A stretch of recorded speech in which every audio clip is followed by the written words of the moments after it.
क्या होगा अगर आपको पता चला कि 3 लड़के आपके लिए एक दूसरे से लड़ रहे हैं और वो 3 लड़के कोई आम लड़के नहीं, बहुत ही ज़्यादा स्ट्रॉन्ग, पावरफुल और हैंडसम भी होते हैं और हमारी मेन लीड को इन तीनों में से किसी एक को चुनना पड़ता है। तो चलो वीडियो को ज़्यादा बोरिंग ना बना के स्टार्ट करते हैं। स्टोरी स्टार्ट होती है। कोई कहता है मैंने सोचा अगर दुनिया में हर कोई मुझसे प्यार करे तो कैसा होगा, ये बहुत ही मज़ेदार होगा। हम एक पैलेस देखते हैं जहाँ पर पार्टी हो रही है, सभी वहाँ पर डांस कर रहे होते हैं। तभी सीन चेंज होता है। किसी लेडी का रुमाल नीचे गिरा था। एक आदमी उस रुमाल को उठाते हुए कहता है माय लेडी, आपका ये रुमाल नीचे गिर गया था। वो आदमी उस लेडी को देख के चौंक जाता है। फिर हम उस लेडी को देखते हैं जिसकी पिंक आईज होती है। यही हमारी फीमेल लीड है। वो आदमी हमारी फीमेल लीड को ब्लश करते हुए घूरने लगता है। आदमी कहता है माय लेडी, आपने ये नीचे गिरा दिया था। हमारी फीमेल लीड कहती है मुझे अब इसकी कोई ज़रूरत नहीं है, क्या आप मेरे लिए इसे फेंक सकते हैं। अभी वो आदमी हकलाते हुए कहता है पर सुनिए तो माय लेडी। हमारी फीमेल लीड उसको इग्नोर करते हुए आगे चली जाती है। हम देखते हैं 2 आदमी उस आदमी से कहता है ये रुमाल मुझे दे दो। एक आदमी कहता है नहीं, ये रुमाल तुम मुझे दे दो, मैं इसे संभाल के रखूंगा। वो तीनों उस रुमाल के लिए आपस में झगड़ने लगते हैं और पहले वाला आदमी उस रुमाल को सूंघने लगता है। जैसे वो दोनों आदमी कहते हैं तुम्हारी हिम्मत कैसे हुई, ये रुमाल तुम मुझे दे दो। तभी हमारी फीमेल लीड कहती है लगता है तुम लोगों को ये करने में मजा आ रहा है, पर इससे भयानक कुछ भी नहीं है। फिर हमें हमारी फीमेल लीड का नाम बताया जाता है जो कि है रोसेटा ग्रिटेंट, क्राउन ग्रिटेंट की इकलौती बेटी। इसके बारे में एक अफवाह है कि वो हर एक आदमी को अपने प्यार के जादू में फंसा लेती है। हाल ही में या फिर कुछ समय पहले मेरी पिछली जिंदगी में मैं एक साधारण कोवर्कर थी, या फिर कहूँ उससे भी कम। मेरे पिता जो मेरे इकलौते परिवार थे असल में मेरे लिए अजनबी थे। मैं अपने साथ काम करने वालों के साथ ज़्यादा घुल मिल नहीं पाती थी, यहाँ तक अपने फ्रेंड्स के साथ भी नहीं। मैं कभी कभी ये बात सोचती हूँ अगर मैं भी उन लोगों की तरह चमकती और जिनसे भी मिलूँ उनसे ही मुझे प्यार मिलती तो मेरी ज़िंदगी कैसी होती। लेकिन ये एक असली दुनिया है, यहाँ पर ये सब मुमकिन नहीं है। क्या ये सेलिब्रिटीज किसी रोमांटिक फैंटेसी गेम को प्रमोट कर रहे हैं? ये मज़ेदार लग रहा है। वो VR रोमांटिक गेम जो मैंने उस दिन खरीदा था वही इन सब का शुरुआत है। एक अलग गेम था जहां आप नए परिवार के साथ जुड़ते हैं और अलग अलग पर्सनालिटी वाले 3 मेल लीड के साथ रोमांस करते हैं। उन 3 मेन लीड में से पहला प्ले बॉय क्राउन प्रिंस और दूसरा है एक ड्यूक और तीसरा है एक होली नाइट। आपको उन 3 मेन लीड में से किसी एक को चुनना होगा और आखिर में हैप्पी एंडिंग होगी। ठीक है, अब जब मैंने इस गेम को खरीद लिया है और मैंने इंस्ट्रक्शन भी पढ़ लिए हैं तो इसको शुरू किया जाए। ये कैरेक्टर्स में जितनी बार भी मैं इन्हें देखती हूँ उतना खुशी मिलती है मुझे। क्या ये सच में मेरी डेटिंग ऑप्शन है? फिर वो उन लड़कियों के कैरेक्टर्स के डेफिनेशन पढ़ने लगती है। पहला डेफिनेशन की प्यारी बेटी जिसके 3 डैशिंग भाई और एक डैशिंग फादर होते हैं, जिसके भाई उसके लिए एकदम पागल और जुनूनी होते हैं। 2 डेफिनेशन जो कि एक सेंट होती है जिसको पूरा एम्पायर मानता है और वो होली नाइट को काबू कर सकती है। उसके पास कुछ अनोखे पावर्स होते हैं। फीमेल लीड इन सबको देखकर बहुत ज़्यादा खुश हो जाती है। वो सोचती है ये सारी फीमेल लीड तो कितनी खूबसूरत है, मैं इनमें से किसको चुनूं। सोचते ओ हाँ, यहाँ पर तो और एक कैरेक्टर भी है, चलो मैं उसका भी डेफिनेशन देख लेती हूँ। तो उस दूसरे कैरेक्टर की डेफिनेशन पढ़ने लगती है, जो कि है एक काउंट की बेटी, जो एक नाजायज़ बेटी होती है। उसके साथ एक साइड कैरेक्टर की शादी होती है और वो उसे बहुत ही ज़्यादा तंग करता है। उसके साथ कभी नौकरानियाँ भी अच्छे से नहीं करती थी। सोचती है ये अकेली है जिसका कैरेक्टर इतना सैड है, ये अकेली है तो क्या हुआ, मैं इसे ही चुनूंगी। मुझे नहीं पता ये मुश्किल होने वाला है कि नहीं।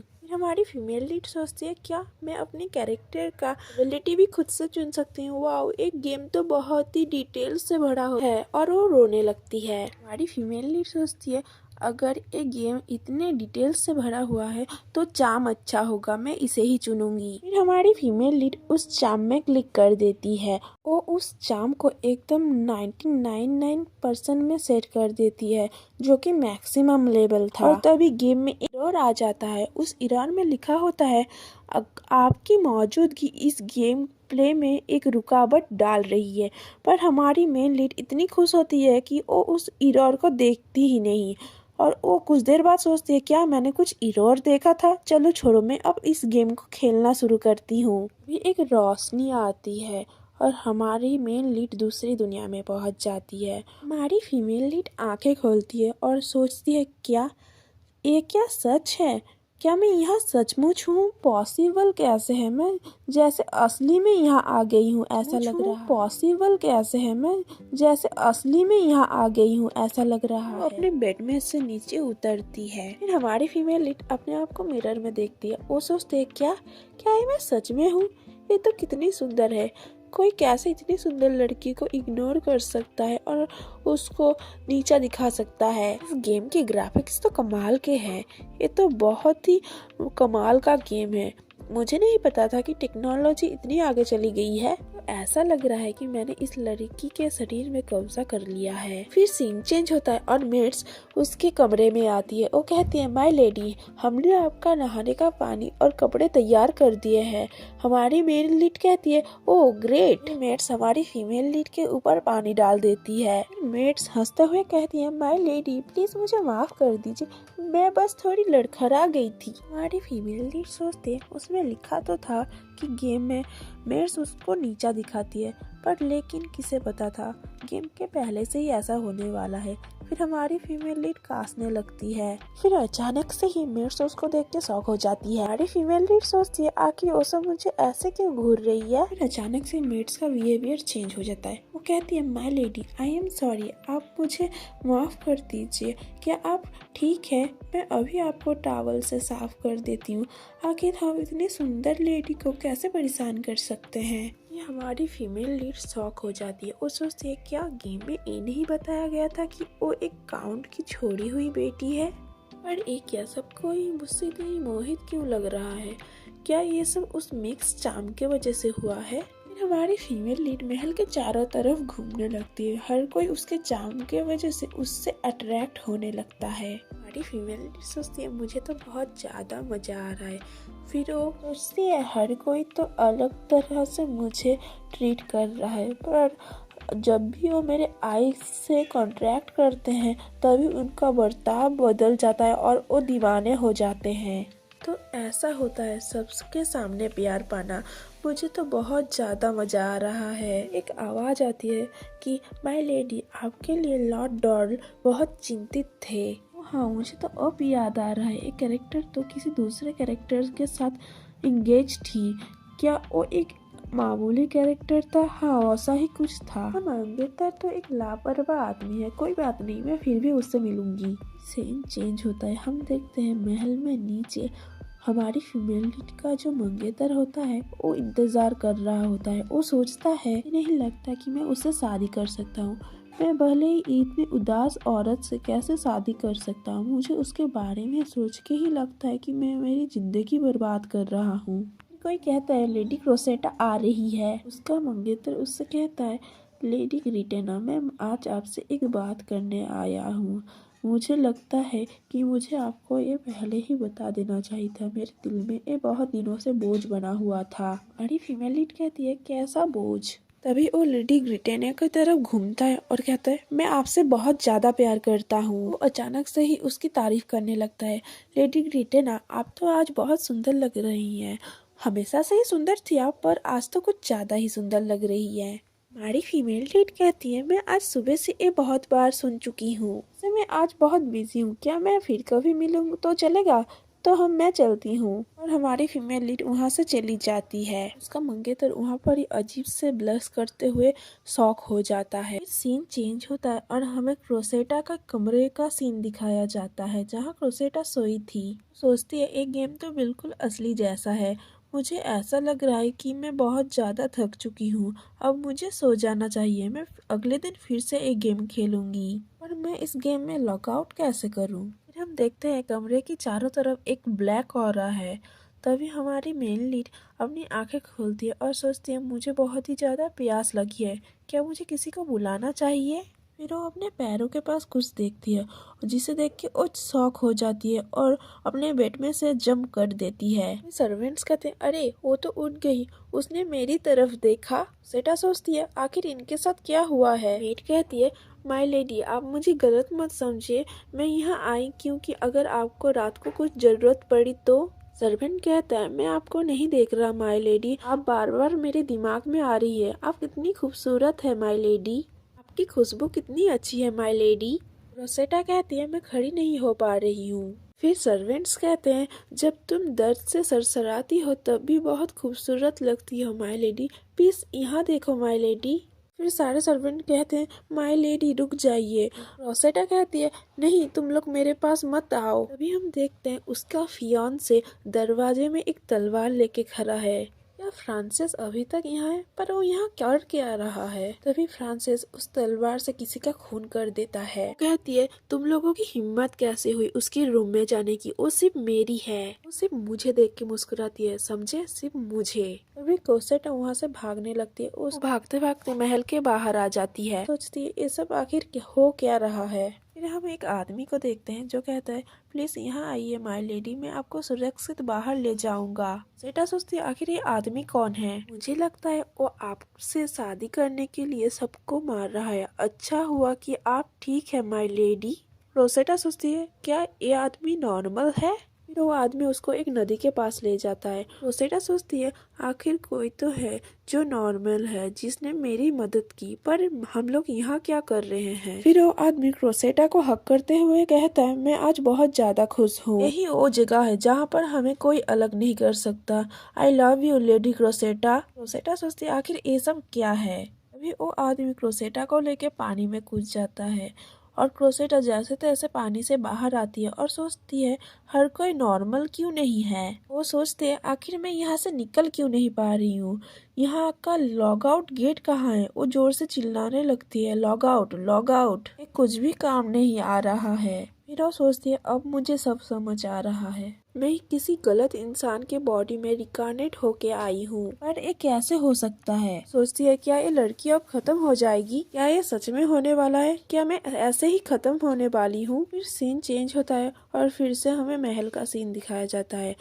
जब मुझे होश आई तो तब मैं अपने घर में थी। बेटना घर के नाइट्स पहले ही सारी सिचुएशन को कंट्रोल कर चुके थे। जो सब सर्वेंट्स और मेड्स मेरे कमरे में आए थे उन सबको निकाल दिया गया था। द नेक्स्ट मॉर्निंग मैं अपने फादर के सामने खड़ी थी। सेटा सोचती है, स्टोरी के अनुसार एक क्रोसेटा की इकलौती फैमिली है, पर ये हमेशा क्रोसेटा को अनदेखा करते हैं। पर मुझे समझ नहीं आ रहा है ये कैसा रिएक्ट करेंगे मुझे देख के। तभी क्रोसेटा के फादर उससे कहते हैं, क्रोसेटा, ये अच्छी बात है कि तुम ठीक हो। और वो क्रोसेटा के गाल पे हाथ रख के कहते हैं, ये क्या लगा है तुम्हारे चेहरे पर? तुम्हारे चेहरे पे ये स्क्रैच कैसा? सेटा सोचती है, 999 जाम की वजह से मेरे साथ आखिर ये सब हो रहा है। सेटा के फादर कहते हैं, मुझे नहीं लगता ये सब होने के बाद मैं तुम्हें अकेले छोड़ सकता हूँ। फिर तुम हमारी फैमिली टावर में क्यों नहीं रहती? अगर तुम उस टावर में रहोगी तो हम देख पाएंगे वहाँ कौन कौन आना जाना कर रहा है। तुम यहाँ क्यों नहीं रहती? तुम यहाँ बिना किसी दिक्कत के रह पाओगी। सेटा कहते हैं, पर ये तो मुझे कैद करने जैसा होगा, मैं वहाँ पर कैसे रहूंगी? सेटा के फादर घूमते हैं और उसे हक करते हुए कहते हैं, तुम वहाँ सुरक्षित रहोगी, फर्क नहीं पड़ता कैसे, पर तुम वहाँ हमेशा रह सकती हो। रोसेटा सोचती है ये तो बहुत ज़्यादा ही सुरक्षा है, क्या इससे मेरे फादर भी अट्रैक्ट हो गए हैं। रोसेटा के फादर कहते हैं मेरी खूबसूरत बेटी प्लीज़ मुझे समझने की कोशिश करो, मैं नहीं चाहता कि मैं तुम्हें खो दूँ। मैं बहुत बड़ा बेवकूफ़ था कि मैंने मेरी अपनी बेटी को अनदेखा किया। ये सच है कि मैं तुमसे बहुत ज़्यादा प्यार करता हूँ। हमारी फीमेल लीड को अपने पहले फादर याद आते हैं और तभी वो क्रोसेटा के फादर को धक्का देके दूर कर देते हैं। सोचती है ये सब आखिर क्या हो रहा है, मुझे सोचने दो, ये सब तो फेक अफेक्शन है। और वो वहाँ से भागने लगती है। उसके फादर कहते हैं क्रोसेटा रुक जाओ का सीन दिखाया जाता है। क्रोसेटा सोचती है मैं हमेशा के लिए यहाँ पर इसकी बेटी बन के नहीं रह सकती, मुझे कोई और रास्ता निकालना पड़ेगा। अगर मैं यहाँ रही तो वो मुझे जबरदस्ती वहाँ ले जाएगा।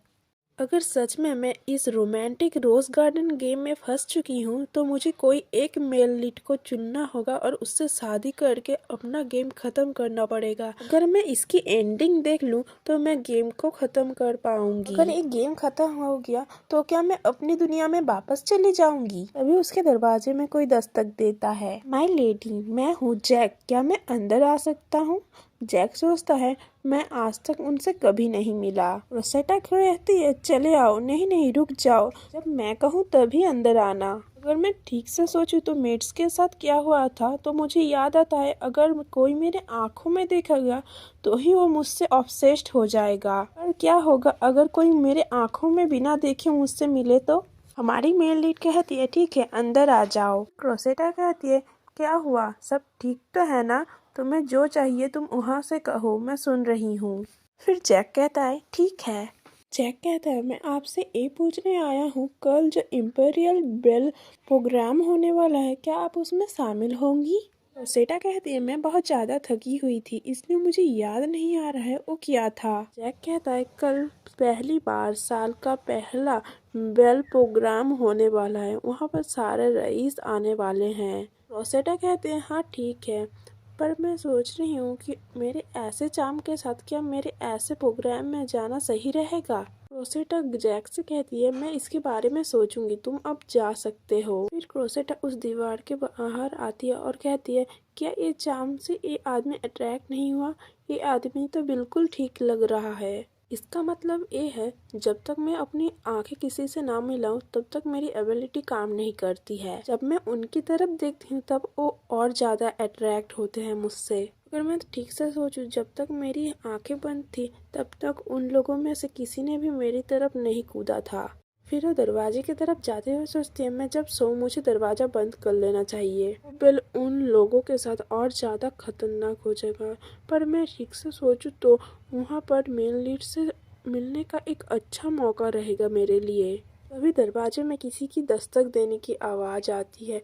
क्रोसेटा सोचती है लगता है वो बैटलर फिर से आ गया है। दरवाजे के उस पार से आवाज आती है क्या मैं अंदर आ जाऊं। और कोई दरवाजे को जोर जोर से नॉक करने लगता है। क्रोसेटा डर जाती है। कोई कहता है दरवाजा खोलो क्रोसेटा। फिर एक आवाज आती है, कोई कहता है लगता है वो सो गई है। फिर अचानक से क्रोसेटा जमीन पर डर के बैठ जाती है। अभी इन सब के बारे में सोचने का वक्त नहीं है, मुझे यहाँ से निकलने का कोई रास्ता सोचना ही पड़ेगा। मुझे उस सेरेमनी में जाना ही पड़ेगा मेन लीड से मिलने के लिए। फिर हम सेरेमनी के दिन का सीन देखते हैं जहाँ पर कुछ लोग बात कर रहे होते हैं। क्या तुमने वो अफवाह सुनी है, एक औरत कहती है ये सच में एक शाही घंटी है, उन लोगों को देखो जो इनमें शामिल हो रहे हैं। दूसरी औरत कहती है उस आदमी को देखो, वो भी इस बेल सेरेमनी में शामिल होने वाला है। एक गार्ड कहता है लेडी ग्रेटेना आ रही है। औरत कहती है क्या लेडी ग्रेटेना, वो बदतमीज लड़की यहाँ से खाना खाने आई होगी, क्या उसे बिल्कुल भी शर्म नहीं आती। वो इस सेरेमनी को अटेंड कर लेगी भी, वो सिर्फ एक 100 पीस ही लग सकती है। पर ये मजेदार होगा उसे जलील होते हुए देखना। क्या उसने अपनी बची कुछ इज्जत भी खो दी है। जिंदगी की मुश्किलों ने उसे बहुत परेशान किया होगा। सेटा सोचती है मुझे फर्क नहीं पड़ता ये सब मेरे बारे में क्या कह रहे हैं, मुझे सिर्फ किसी के साथ भी आई कॉन्ट्रैक्ट नहीं करना है। इस बेल सेरेमनी में आई हूँ सिर्फ मेन लीड्स के लिए, पर ये मेन लीड्स है कहाँ।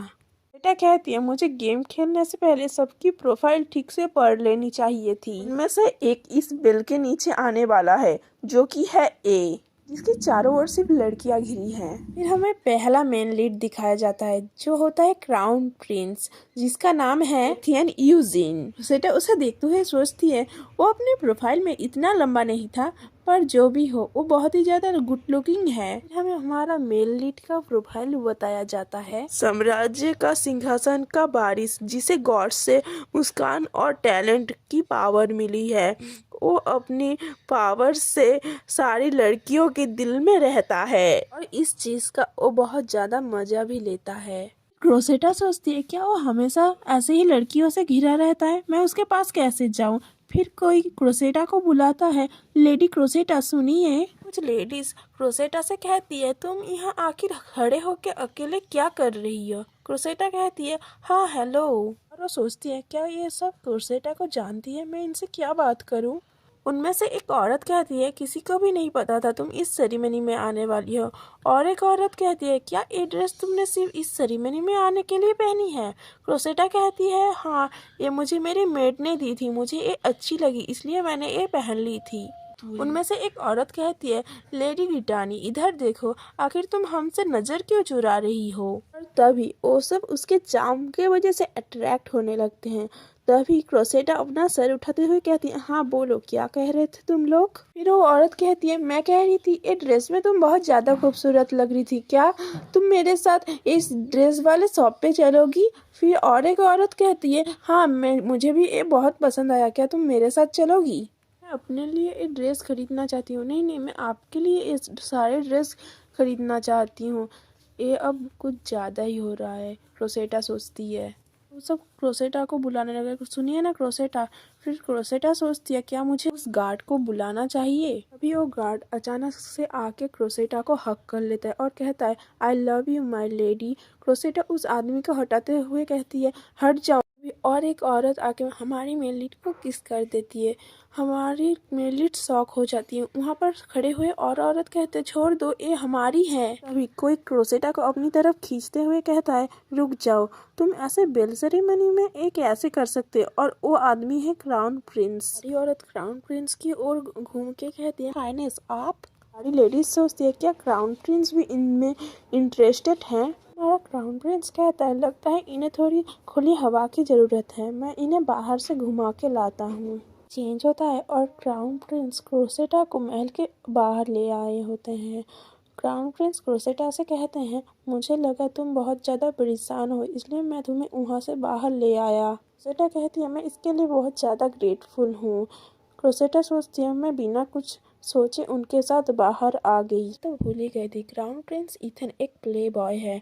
मेरे साथ जो औरतें थी वो भी क्राउन प्रिंस से बिना चार्म के बिना ही अट्रैक्ट होती थी। अगर क्राउन प्रिंस मेरे चार्म से अट्रैक्ट हो गए तो क्या होगा।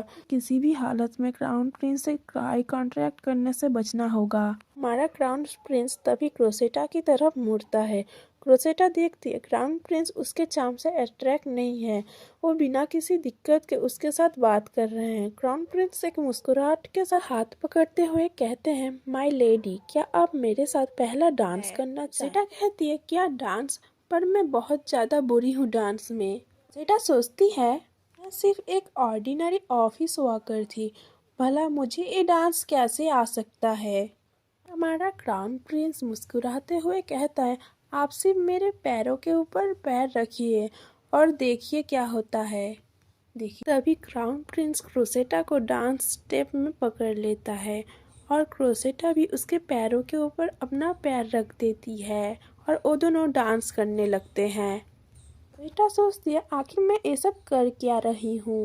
ने कहा और मैंने सचमुच उसके ऊपर पैर रख दिया, ये सब मैं क्यों कर रही हूँ। वो सोचती है क्या मेरा चार्म इसके ऊपर काम नहीं कर रहा है। ये लोग मेन लीड्स है इसलिए ये चार्म इन पे काम नहीं करता। उप्स, ये चार्म किस काम का अगर मैं मेन लीड्स को ही ना जीत पाऊँ। तभी क्राउन प्रिंस क्रोसेटा को डरावनी नज़रों से देखने लगता है। क्रोसेटा सोचती है मुझे इसे देख के ठंड लग रही है, मुझे अपना ध्यान किसी दूसरे तरफ देना होगा। तभी वो क्राउन प्रिंस के चेस्ट के ऊपर ध्यान देने लगती है। तभी क्राउन प्रिंस अपने चेस्ट को ढकते हुए कहते हैं माय लेडी तुम ये क्या कर रही हो। फिर तुम मेरे चेस्ट को ऐसे घूर क्यों रही हो? क्या तुम मेरे चेस्ट में इंटरेस्टेड हो माय लेडी? हकलाते हुए कहती है, क्या तुम्हारा चेस्ट? नहीं नहीं, बिल्कुल भी नहीं, मैं ऐसा नहीं कर रही थी। क्राउन प्रिंस हमारी क्रोसेटा को अपना आंख मार देता है। बेटा सोचती है, क्या ये मजाक था? प्रिंस कहता है, मैं तुम्हें यहाँ बाहर लाया, इसके पीछे कोई गलत मतलब नहीं है माय लेडी। ये लगा कि तुम उनके बीच में अनकंफर्टेबल हो, इसलिए मैं तुम्हें बाहर लाया हूँ। तुम कुछ गलत मत सोचना। रोसेटा कहते हैं, हाँ ठीक है। हमारे महल का म्यूजिक ऑफ हो जाता है। क्राउन प्रिंस क्रोसेटा से उसका नाम पूछता है और क्रोसेटा तभी वहाँ से भाग जाती है और क्राउन प्रिंस उसे पीछे से मुस्कुराते हुए देखने लगता है। सीन चेंज होता है और हमें महल की दूसरी तरफ का सीन दिखाया जाता है, जहाँ पर भागते हुए हाफने लगती है क्रोसेटा। क्रोसेटा सोचती है, एक क्राउन प्रिंस तो बहुत ही ज़्यादा प्ले बॉय टाइप का है और उन लड़कियों से बात करने में बिल्कुल माहिर है। उस पे मेरा चार्म भी कोई काम नहीं करता, भले मैं उसे अपने प्यार के जादू में कैसे फंसाऊंगी। आंखों से ही पता चल रहा था कि वो मुझसे ऑब्सेस्ड नहीं है। आंखों से ही ऐसा लग रहा था कि जैसे वो मेरी रूह को छीन लेना चाहता है। वो सब छोड़ो, मुझे लगता है मुझे इसके ऊपर ज़्यादा ध्यान नहीं देना चाहिए। मुझे दूसरे मेन लीड्स को ढूंढना पड़ेगा अब। क्रोसेटा आगे की साइड से किसी को आने का आहट से दीवार के पीछे छुप जाती है। उन लोगों की बात सुनने लगती है। उनमें से एक आदमी कहता है, माय लॉर्ड, आपको तो वहाँ पर नोबेल औरत से बात करनी चाहिए। आखिर आप यहाँ क्या कर रहे हैं? वो आदमी सिगरेट खाते हुए कहता है, मैं तुम्हारे कहने पर यहाँ आया, क्या ये काफ़ी नहीं है? और अब तुम मुझे अपना ऑर्डर दे रहे हो? मैं तुम्हारा लॉर्ड हूँ और मुझे तुम ऑर्डर दे रहे हो। तभी हमें हमारा दूसरा मेन लीड दिखता है। उसका नाम है ड्यूक आलोंग वाशिंगबर्ग। रोसेटा उसे देखते हुए सोचती है, वो लंबा आदमी और उसका वो डरावना ऑरा और उसके लाल आंखें, वो जरूर मेन लीड होगा।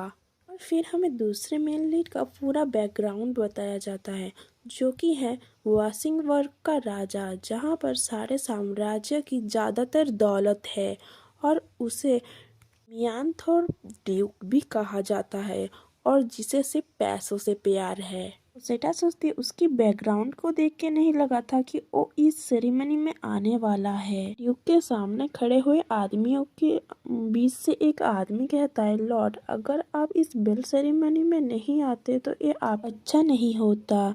वाशिंगटन के लिए हमें एक वारिस की जरूरत है। माय लॉर्ड, आप लड़कियों से इतनी दूर रहते हैं, इसकी वजह से हाई सोसाइटी में आपके बारे में अफवाहें फैल रही है। और ये सब अब बहुत हो चुका है। अब आप ये सब करना बंद कीजिए, इसकी वजह से आपकी अभी तक सगाई भी नहीं हुई। उनमें से एक आदमी कहता है, क्या आपको लड़कियों की बॉडी से नफरत है और आपको बॉयज की बॉडी देखने से एक्साइटेड फील करते हैं? तभी हमारे दूसरे मेन लीड को गुस्सा आ जाता है और वो उस आदमी का गला पकड़ लेता है। हमारी मेन लीड दीवार के पीछे से ये सब देख के शॉक हो जाती है। वो आदमी कहता है कि मुझे लगता है कि ये अफवाह सच है और वो कांपने लगता है। मुझे माफ कीजिए माय लॉर्ड, ये खतरनाक हो सकता है, ये सेकंड फ्लोर है। तभी हमारा मेन लीड उसे धक्का दे देता है ऊपर से। दूसरा आदमी कहता है, माय लॉर्ड, ये आपने क्या किया? हमारा मेन लीड कहता है, आखिर मैं सारे आदमियों को ऐसे ही पकड़ता हूँ, यहाँ इस बिल में आया हूँ ये सब खत्म करने के लिए। तुम मेरे मैनेजर हो, इसलिए तुम इस सब से बच गए। मारी क्रोसेटा सोचती है, क्या इसके अंदर बिल्कुल भी इंसानियत नहीं है? क्रोसेटा रोते हुए कहती है, ये सारे मेन लीड्स इतने अजीब क्यों हैं? छोड़ो, मुझे किसी भी हालत में इनके साथ बात करना पड़ेगा। चिल्लाते हुए कहती है, मेरे लेफ्ट साइड में है मेरे स्कैरी फादर और राइट साइड में है क्राउन प्रिंस और ड्यूक। सबसे अब डर चुकी हूँ मैं, अब क्या करूँ? मुझे कोई रास्ता चुनना ही पड़ेगा। सोचती है, मुझे कुछ सोचना पड़ेगा और उनसे बात करनी पड़ेगी। मुझे पता नहीं ये दूसरा चांस कब आएगा। फिर सीन चेंज होता है और हमारा जो दूसरा मेन लीड है वो वहाँ से जाने लगता है। उसे किसी की मौजूदगी की एहसास होती है, इसलिए वो पीछे घूम के देखता है और चिल्लाते हुए कहता है, मैंने तुमसे कितनी बार कहा है कि तुम मेरे पीछे मत आना, आखिर तुम यहाँ करने क्या आए हो? और वो सडनली कुछ देख के रुक जाता है। तभी क्रोसेटा कहती है, माय लॉर्ड, मैं सिर्फ यहाँ से गुजर रही थी और मैंने आपको देखा। मेरा नाम है क्रोसेटा, मैं हूँ लॉर्ड ग्रेटेना की बेटी। उसको कुछ नहीं कहता, सिर्फ उसे घूरता रहता है। हमारी मेन लीड भी उसे देखती रहती है। वो सोचती है क्या ये सब कुछ ज़्यादा ही ऑकवर्ड नहीं हो रहा है, क्या इसको कुछ भी नहीं कहना। मुझे लगता है इसका माइंड ब्लैंक हो गया होगा। मुझे लगता है मेरा 99 चार्म भी इसके ऊपर काम नहीं करेगा, क्योंकि ये एक मेन लीड है। आखिर ये मुझे घूर क्यों रहा है, मुझे कुछ तो सोचना होगा। और वो कहती है, माय लॉर्ड। सेटा ड्यूक से कहती है, माय लॉर्ड, आप तो बहुत ज़्यादा डैशिंग और हैंडसम हैं, आप मेरे साथ डांस क्यों नहीं करते। ड्यूक अपना हाथ हटाते हुए कहता है, क्या। सेटा उसका फेस पकड़ते हुए कहती है, रुक जाओ, मेरे आँखों में देखो। सेटा सोचती है मुझे ठीक से उसके आँखों में देखना पड़ेगा। क्रोसेटा ड्यूक को कहती है, क्या आपको मेरी आँखों में देख के कुछ फील नहीं हो रहा है। उसके बाद ड्यूक क्रोसेटा को गुस्से भरी नजरों से देखने लगता है। ड्यूक क्रोसेटा से कहता है, ये तुम क्या कर रही हो, और ड्यूक क्रोसेटा को पानी में धकेल देता है। फिर ड्यूक सोचता है, मैंने स्क्रिप्ट से कहा था, और वो एक ऑकवर्ड सा फेस बनाने लगता है। ड्यूक क्रोसेटा से कहता है, अगर तुम यहाँ से जा रही थी तो तुम्हें सिर्फ यहाँ से चले जाना चाहिए था, लेडी ग्रेटेना। फिर ड्यूक वहाँ से चला जाता है। क्रोसेटा सोचती है, लगता है मैंने उसकी बुरी साइड देख ली। वो सोचती है कि मेरी तो पूरी प्लान ही फ्लॉप हो गई। शायद वो सब मुझ पे इसलिए इंटरेस्ट नहीं दिखा रहे क्योंकि मैं पहले से ही इंगेज्ड हूँ। हमारी फीमेल लीड पूरी तरह से भीगी हुई होती है। वो अपनी ड्रेस को संभालते हुए उठते हुए सोचती है, का कोई फायदा नहीं, मेरा चार्म मेन लीड्स पे बिल्कुल भी काम नहीं करता है। और दोनों ही मेन लीड्स बहुत ज़्यादा वियर्ड हैं। मेरा सिर्फ एक ही उम्मीद है, आखिरी मेन लीड, मुझे जल्द से जल्द उससे मिलना पड़ेगा। फिर हमारी फीमेल लीड किसी को आते हुए देखती है और तभी वहाँ 3 लड़के आ जाते हैं। वो कहते हैं, क्या आप ठीक हैं, हमने पानी की आवाज़ सुनी इसलिए हम यहाँ आपकी मदद करने आए हैं। और वो लोग उसकी आंखों में देख लेते हैं, जिसकी वजह से वो भी ऑब्सेस्ड हो जाते हैं। 3 लड़के हमारी फीमेल लीड को चारों तरफ से घेर लेते हैं। से एक लड़का कहता है, क्या आप यहाँ पर मेरे लिए वेट कर रही थी। सेटा कहती है, रुक जाओ, ये सब तुम क्या कर रहे हो। और तभी आदमी उस आदमी के गले में तलवार रखता है और कहता है, रुक जाओ। सेटा सोचते हैं, अब एक कौन है। और वो कहता है, इन लेडी ने तुमको उनकी सहमति नहीं दी। और हमें तभी दिखता है हमारा 3rd main lead, the head of the holy king, रेगर डार्कलेट। और क्रोसेटा सोचती है, he is the last main lead. सेटा सोचती है, हाँ ये तो सचमुच आखिरी मेन लीड है। वहाँ पर एक आदमी कहता है, मुझे नहीं पता कि तुम कौन हो, हम तो सिर्फ इसकी मदद करने आए थे, तुम्हें तलवार के साथ ऐसा नहीं खेलना चाहिए। वो अकेली थी जिसने हमें प्यार भरी नजरों से देखा। रोसेटा बहुत ज्यादा एम्बेरस होते हुए सोचती है, ये आदमी आखिर कर क्या रहा है। अचानक से ही हमारा 3rd मेन लीड उस आदमी का हाथ काट देता है। वो आदमी चिल्लाने लगता है, मेरा हाथ। और पर्सन को उसकी इजाजत के बिना टच करना एक बहुत बड़ा गुनाह है। तुम यही डिजर्व करते हो। तुम अपने कटे हुए हाथ के साथ सोचना, सारी जिंदगी तुमने क्या किया है। वो तीनों लड़के भागते हुए चिल्लाते हैं, कोई डॉक्टर को बुलाओ, मेरा हाथ। फिर हमारा 3rd मेन लीड क्रोसेटा से पूछता है, क्या आप ठीक है। क्रोसेटा कहती है, सेटा सोचती है, हाँ ये सचमुच 3rd मेन लीड है। फिर हमें हमारे 3rd मेन लीड के बारे में बताया जाता है, जो कि है ईमानदार और सादा सीधा, द होली किंग, जो भगवान के शिक्षा का पालन करता है। एक मूर्ति की तरह परफेक्ट है, इतना कि कभी कभी वो बहुत ज्यादा कठोर भी हो जाता है। रोसेटा सोचती है, क्या मुझे इसे शुक्रिया कहना चाहिए, पर मुझे ये आदमी नॉर्मल नहीं लग रहा है। तभी क्रोसेटा थैंक यू कहते हुए अचानक से पानी में गिर जाती है और हमारा 3rd मेन लीड कहता है कि अब ठीक है माय लेडी। मैं हमारी 3rd मेन लीड को होली किंग कहूँ। सेटा कहती है, मेरे पैर पूरे थक चुके हैं, मैं अभी खड़ी नहीं हो सकती। होली किंग कहता है, मैं आपको उठा लूं, और तभी वो उसको उठा लेता है। सेटा सोचती है, उसने मुझे ऐसे उठा लिया जैसे कि मैं एक हल्की पिलो हूँ। उसको कोई फर्क नहीं पड़ रहा है, भले ही ये ऐसा दिखा रहा है, पर ये एक होली नाइट है। होली नाइट हमारी क्रोसेटा को एक बेंच पे बैठाता है और कहता है आप यहाँ रेस्ट कीजिए, आप जब तक ठीक नहीं हो जाती। फिर वो कहता है मैं यहाँ से चलता हूँ अब। हमारी क्रोसेटा कहती है नहीं क्या। फिर क्रोसेटा एक सेक्सी सी पोज बनाते हुए कहती है मुझे बहुत ठंड लग रही है, मैं भीग गई हूँ, क्या आप मुझे थोड़ी गर्मी दे सकते हैं। सोचती है मुझे इसके साथ फिजिकल कॉन्ट्रैक्ट बनाना पड़ेगा। फिर होली नाइट कहता है ठीक है मैं आपको अपने कपड़े देता हूँ। फिर क्रोसेटा कहते हैं नहीं कपड़े नहीं, कपड़े से नहीं होगा। फिर होली नाइट कहता है तो क्या आपको मेरी पैंट्स भी चाहिए। क्रोसेटा कहती है नहीं वो भी नहीं चाहिए, रुक जाओ। किंग अपने कपड़े पहनते हुए कहता है लगता है मैंने कुछ गलत कर दिया। क्रोसेटा कहती है कोई बात नहीं। फिर क्रोसेटा सोचती है होली किंग को जीतना बहुत मुश्किल होगा, पहले से ही पता है ये सब आसान नहीं होगा, मेरा 99 चार्म भी इसके ऊपर काम नहीं कर रहा है, मैं क्या करूं। फिर वो सोचते है इसने मुझे बचाया पर मैंने अभी तक इसे अपना परिचय भी नहीं दिया। वो कहते हैं मेरा नाम क्रोसेटा ग्रेटानी है और आप। होली किंग कहता है मैं एक साधारण पुजारी हूँ, आपको मेरे साथ इतनी पोलाइटली बात करने की जरूरत नहीं है, मेरा नाम रोजर है। क्रोसेटा सोचती है तुम एक मामूली पुजारी नहीं हो, तुम एक होली नाइट हो। वो बोलती है नहीं कोई बात नहीं, मैं ऐसे ही बात करना पसंद करती हूँ। क्रोसेटा एक छींक मारती है।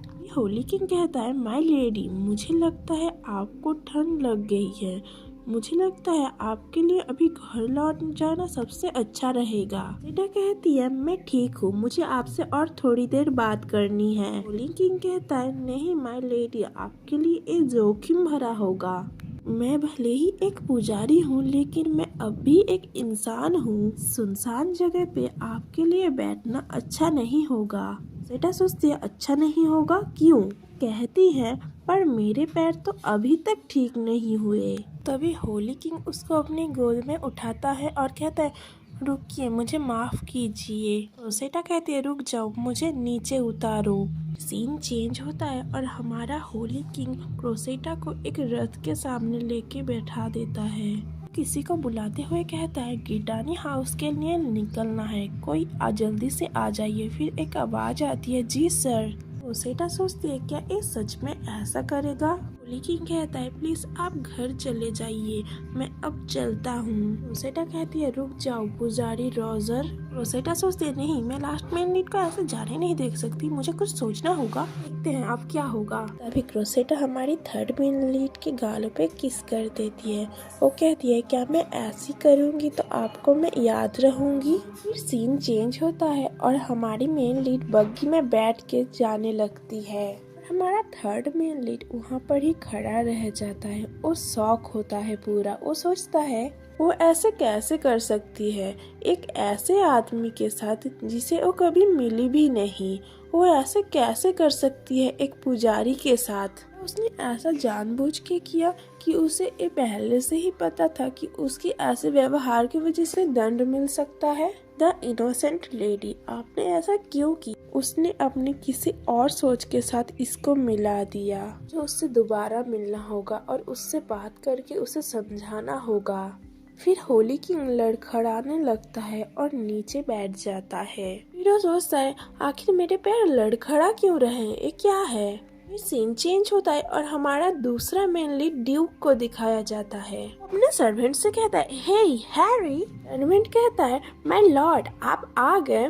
सर रोलैंड को बहुत ज्यादा चोट लग गई थी इसलिए मैं उनको घर ले गया था। ड्यूक कहता है मैं उस कमीने के बारे में नहीं पूछ रहा हूँ, तुम मेरे लिए लेडी गतानी को देखो। सर्वेंट कहता है आखिर वो कौन है। ड्यूक कहता है वो एक ऐसी लड़की है जिससे मैं अभी अभी मिला हूँ, मुझे लगता है उसने मेरे ऊपर जहर का यूज किया है। सर्वेंट कहता है क्या आप कह रहे हैं आपको जहर दिया गया है, आप ठीक तो है ना हुजूर। कहता है अब मैं बेहतर महसूस कर रहा हूँ, जब मैं उसके साथ था तब लक्षण बहुत ज्यादा भयानक थे। मुझे अचानक से सांस लेने में दिक्कत होने लगी, मेरा दिल तेजी से धड़कने लगा, मेरे पूरे शरीर में गर्मी महसूस होने लगी। सर्वेंट कहता है समस्या। यूं कहकर मेरे हाथ अभी भी कांप रहे हैं, पर जब उसने मुझे छुआ था तब मेरा दिल तेजी से धड़क रहा था। उसकी खुशबू अभी तक मेरे मन में बसी हुई है। सर्वेंट बहुत ज्यादा खुश होते हुए कहता है, माय लॉर्ड, मैं बिल्कुल समझ गया आप क्या कहना चाहते हैं, मैं अभी उनसे मिल के आता हूँ। ड्यूक सोचता है उसने अभी अभी कैसा चेहरा बनाया था। फिर सीन चेंज होता है और हमारा पहला मेन लीड क्राउन प्रिंस को दिखाया जाता है, जो कि अपने सर्वेंट से कहता है, क्या एक क्राउन गितानी की बेटी क्रोसेटा गितानी है? सर्वेंट कहता है, जी हाँ महाराज, लेकिन क्या उसने आपकी ध्यान खींचने की कोशिश की है? बट वो कोई खास नहीं है, वो एक नाजायज औलाद है। वो ऐसी लड़की नहीं है जिसे आप अपने बेड पे इनवाइट कर सके। क्या उसने आपकी इतनी ज्यादा ध्यान खींची कि आप उसके बारे में मुझसे पूछ रहे हैं? ड्यूक कहता है, नहीं, मैं सिर्फ उसके बारे में पूछ रहा हूँ, मुझे लग रहा है वो खतरनाक है। मैं उसे देखते ही उत्तेजित हो गया था। सर्वेंट कहता है, बहुत खूब महाराज, पर जुबराज के हैसियत से आपको अपनी शख्सियत का ध्यान रखते हैं, इसको राज रखना पड़ेगा। ड्यूक हंसते हुए कहते हैं, हाँ हाँ ठीक कहा, मुझे पता है कि मैं एक जानवर हूँ और मैं अच्छी तरह प्रशिक्षित हूँ। अगर मैं ऐसा हूँ तो मुझे समझ आ रहा है कि उस बिल में इतनी चहल पहल क्यों मच रही थी। उसकी मौजूदगी से ही चहल पहल मच गई थी। वो कितनी खतरनाक थी। फिर वो अपने सर्वेंट को लेटर देते हुए कहता है, उसके पास ये भेजो और उसकी एक बार फिर से बेहतर से जांच करो। सर्वेंट कहता है, अगर महारानी को इन सब के बारे में पता चला तो? क्राउन प्रिंस कहता है, मुझे फिर से इसकी बारीकी से जांच करना पड़ेगा और मुझे ये तय करना पड़ेगा कि ये सही है या फिर उससे दूर रहना ही सही रहेगा, या फिर मैं उसे कुचल दूं। फिर सीन चेंज होता है और हमें क्रोसेटा दिखती है, जो कि अपनी बग्गी में बैठे हुए सोचती है, मैं उनसे बात करने में असफल रही। मैंने उनके दिल जीतने की हर कोशिश की, मैं पूरी तरह से नाकामयाब नहीं रही। मुझे ये तो पता चला कि मेन लीड्स पे मेरा जाम काम नहीं करता है। मुझे कुछ भी समझ नहीं आ रहा है, मैं क्या करूं? क्या मैं उनको अपने प्यार में पागल कर पाऊँ? मेरा नींद से उठ के कहती है, ये सब आखिर क्या है? हर जगह फूलों से क्यों भरा हुआ है? मेरे बेडरूम में आखिर इतने सारे फूल क्या कर रहे हैं? और तभी क्रोसेटा के फादर उसके कमरे में आके कहते हैं, क्रोसेटा तुम उठ गई? क्रोसेटा कहती है, पिताजी आप। क्रोसेटा के फादर उन सभी लेटर्स को अपने हाथ में लेके कहते हैं, इसमें कोई आश्चर्य नहीं है, तुम जो कल बेल प्रोग्राम में गई थी, वहाँ पर जिन किसी से भी तुम मिली, उन सब ने ही अपने घर में या फिर अपने प्रोग्राम में आने के लिए तुम्हें न्योता भेजा है। कई जानी मानी हस्तियों ने भी तुम्हें न्योता भेजा है। महाराज डोलन, ड्यूक वासेनबर्ग, महिम एथिन यूजिन, इन्होंने भी तुम्हें न्योता भेजा है। रोसेटा रोसेटा सोचती है, उन 3 मेन लीडर्स ने भी मुझे न्योता भेजा है, पर बिल में तो ऐसा कुछ भी नहीं हुआ था, या फिर मुझे कुछ याद नहीं आ रहा है। सेटा के फादर कहते हैं, मुझे लगता है तुम्हें उन इनविटेशन का जवाब नहीं देना चाहिए, तुम्हारी तो पहले से ही एक मंगेतर है। की बजाय क्यों ना तुम आज घर पे रहो और टावर में रहने के बारे में सोचो तो कैसा रहेगा? सेटा कहती है, नहीं, मैं ऐसा नहीं कर सकती। अगर मैंने इन इनविटेशन को रिजेक्ट किया और आपके प्रतिष्ठा में कोई नुकसान पहुंचा तो क्या होगा? मुझे इनका जवाब देना होगा। रोसेटा सोचती है, मुझे अब सबसे पहले क्राउन प्रिंस से ही मिलना होगा। वो अगले ही पल रेडी हो जाती है जाने के लिए। अगले ही पल क्रोसेटा क्राउन प्रिंस के महल में चली जाती है। वो सब देखती है और सोचती है, यहाँ पर तो कितनी चहल पहल है, कितनी सारी लड़कियां हैं यहाँ पर। और वो सोचती है, क्या एक क्राउन प्रिंस का महल है? सीन चेंज होता है और हमें 30 मिनट्स पहले का सीन दिखाया जाता है। वो आदमी बग्गी चला रहा था, वो कहता है, सोच के आश्चर्य होता है कि महाराज ने आपको निमंत्रण किया है। रोसेटा कहती है, ऐसा क्यों है? मैंने तो सुना है क्राउन प्रिंस को महिलाएं बहुत पसंद हैं। बग्गी चालक कहता है, ये तो बहुत ज्यादा अपमानजनक है, लड़कियां भी उनको पसंद करती हैं। इतनी सारी लड़कियां उनके आसपास रहती है कि उनको किसी को आमंत्रण करने की जरूरत भी नहीं पड़ती। क्रोसेटा कहती है, हाँ मैं समझी। इसके अलावा मैंने सुना है क्राउन प्रिंस की सौतेली माँ जानी रानी ने क्राउन प्रिंस के लिए रानी की तलाश कर रही है, इसलिए लड़कियां उनके आसपास मंडराती रहती है हमेशा। तभी एक हलचल होती है और हम फिर से वही पहले वाले सीन में आ जाते हैं। रोसेटा सोचती है यहाँ पर तो बहुत सारी लड़कियां हैं। ये सारी लड़कियां उसका एक झलक पाने के लिए इंतजार कर रही है। तभी हम कुछ लेडीज को आपस में बात करते हुए सुनते हैं। में से एक लेडी कहती है, क्या आप महाराज से मिलने गई थी? दूसरी लेडी कहती है, हाँ, मैं अब घर जाऊंगी, लेकिन मैंने सुना है इस महल के गुलाब बहुत ही सुंदर हैं। हाँ, मैंने भी ये सुना है। और से आज मौसम बड़ा सुहाना है, टहलने जाने का मन कर रहा है। पता नहीं महाराज को भी टहलना जाना चाहिए। तभी एक सर्वेंट आ जाता है और वो कहता है, मैंने महाराज की खोई हुई चीज ढूंढ ली है, मैं खुद उन्हें ये देने जा रहा हूँ। वहाँ पर एक महिला कहती है, मुझे आज का महाराज का कार्यक्रम बताओ, क्या आज वो महल में है? रोसेटा सोचती है, अब मुझे इन सब से भी निपटना पड़ेगा, ये तो बहुत मुश्किल रहेगा, और वो अपने आंखें ढकने लगती है। रोसेटा कहती है, माफ कीजिए, मुझे ना एक इनविटेशन मिला है। तभी सर्वेंट कहता है, ओ अच्छा, लेडी गतानी, महाराज ने आपके बारे में मुझे बताया था, चलिए आप मेरे साथ अंदर चलिए। तभी वहाँ पर जितनी भी लेडीज थी वो सब उसको घूरने लगती है। वो सब कहती, इनविटेशन, लेडी गतानी, वो कौन है आखिर? रोसेटा सोचती है, वो सब कुछ नहीं कह रही है, पर मैं उनकी मन की आवाज सुन सकती हूँ। पता नहीं अब क्या होने वाला है, उनकी नजरें जैसे मुझे खा जाएगी ऐसा लग रहा है। और मैंने क्राउन प्रिंस को रिझाने की कोशिश की, तो क्या मुझे इन सब का भी सामना करना पड़ेगा? और तभी सर्वेंट दरवाजा खोलते हुए कहता है, इधर आइए लेडी गतानी। सीन चेंज होता है और हमें महल का अंदर का सीन दिखाया जाता है। सर्वेंट कहता है, महाराज अभी टहलने गए हैं, आप कृपया यहाँ इंतजार कीजिए, वो जल्द ही आ जाएंगे। रोसेटा सोचते है, क्या वो सच में टहलने गए हैं? और तभी एक लेडी आ जाती है और कहती है, अरे बाप रे, सॉरी। रोसेटा सोचती है, क्या इस कोई भी कह सकता है कि वो यहाँ पर क्या कर रही थी? लड़की रोसेटा से कहती है, अब आपकी बारी है, मैं चलती हूँ। रोसेटा सोचती है, क्या मेरी बारी, इसका मतलब क्या है? तभी क्राउन प्रिंस अपने कपड़े ठीक करते हुए आता है और कहता है, ओ अच्छा लेडी गतानी, आप मुझे माफ कीजिएगा, मैं टहलने गया था और मैंने तभी देखा उन लेडी के कपड़े में एक कीड़ा चला गया था। बात रोसेटा अनजान होती हुई कहती है, महाराज, मैंने सुना है आपने आज मुझे टी पार्टी के लिए बुलाया है। रोसेटा सोचती है कि पता नहीं वो इन कहानियों से किसको बेवकूफ बनाना चाहता है। रोसेटा कहती है, मुझे ये सुन के बहुत खुशी हुई कि आप मुझसे दोबारा मिलना चाहते थे। फिर वो सोचती है, खैर अच्छी बात तो ये है कि वो लड़कियों को डेट करने के मामले इतना ज्यादा तेज है। ये मेरे लिए ही अच्छा है कि मैं उसको अपने चार्म के बिना भी अट्रैक्ट कर पाऊंगी। तो मैं अब उसे रिझाने की कोशिश करती हूँ। क्राउन प्रिंस कहता है, मुझे कल रात बहुत ज्यादा निराशा हुई कि आप मुझसे डर के भाग गई। रोसेटा कहती है, मुझे माफ कीजिए, पर मुझे ये जान के खुशी हुई कि आप मुझे और अधिक जानना चाहते हैं। कहते हुए वो क्राउन प्रिंस के शर्ट को पकड़ने लगती है।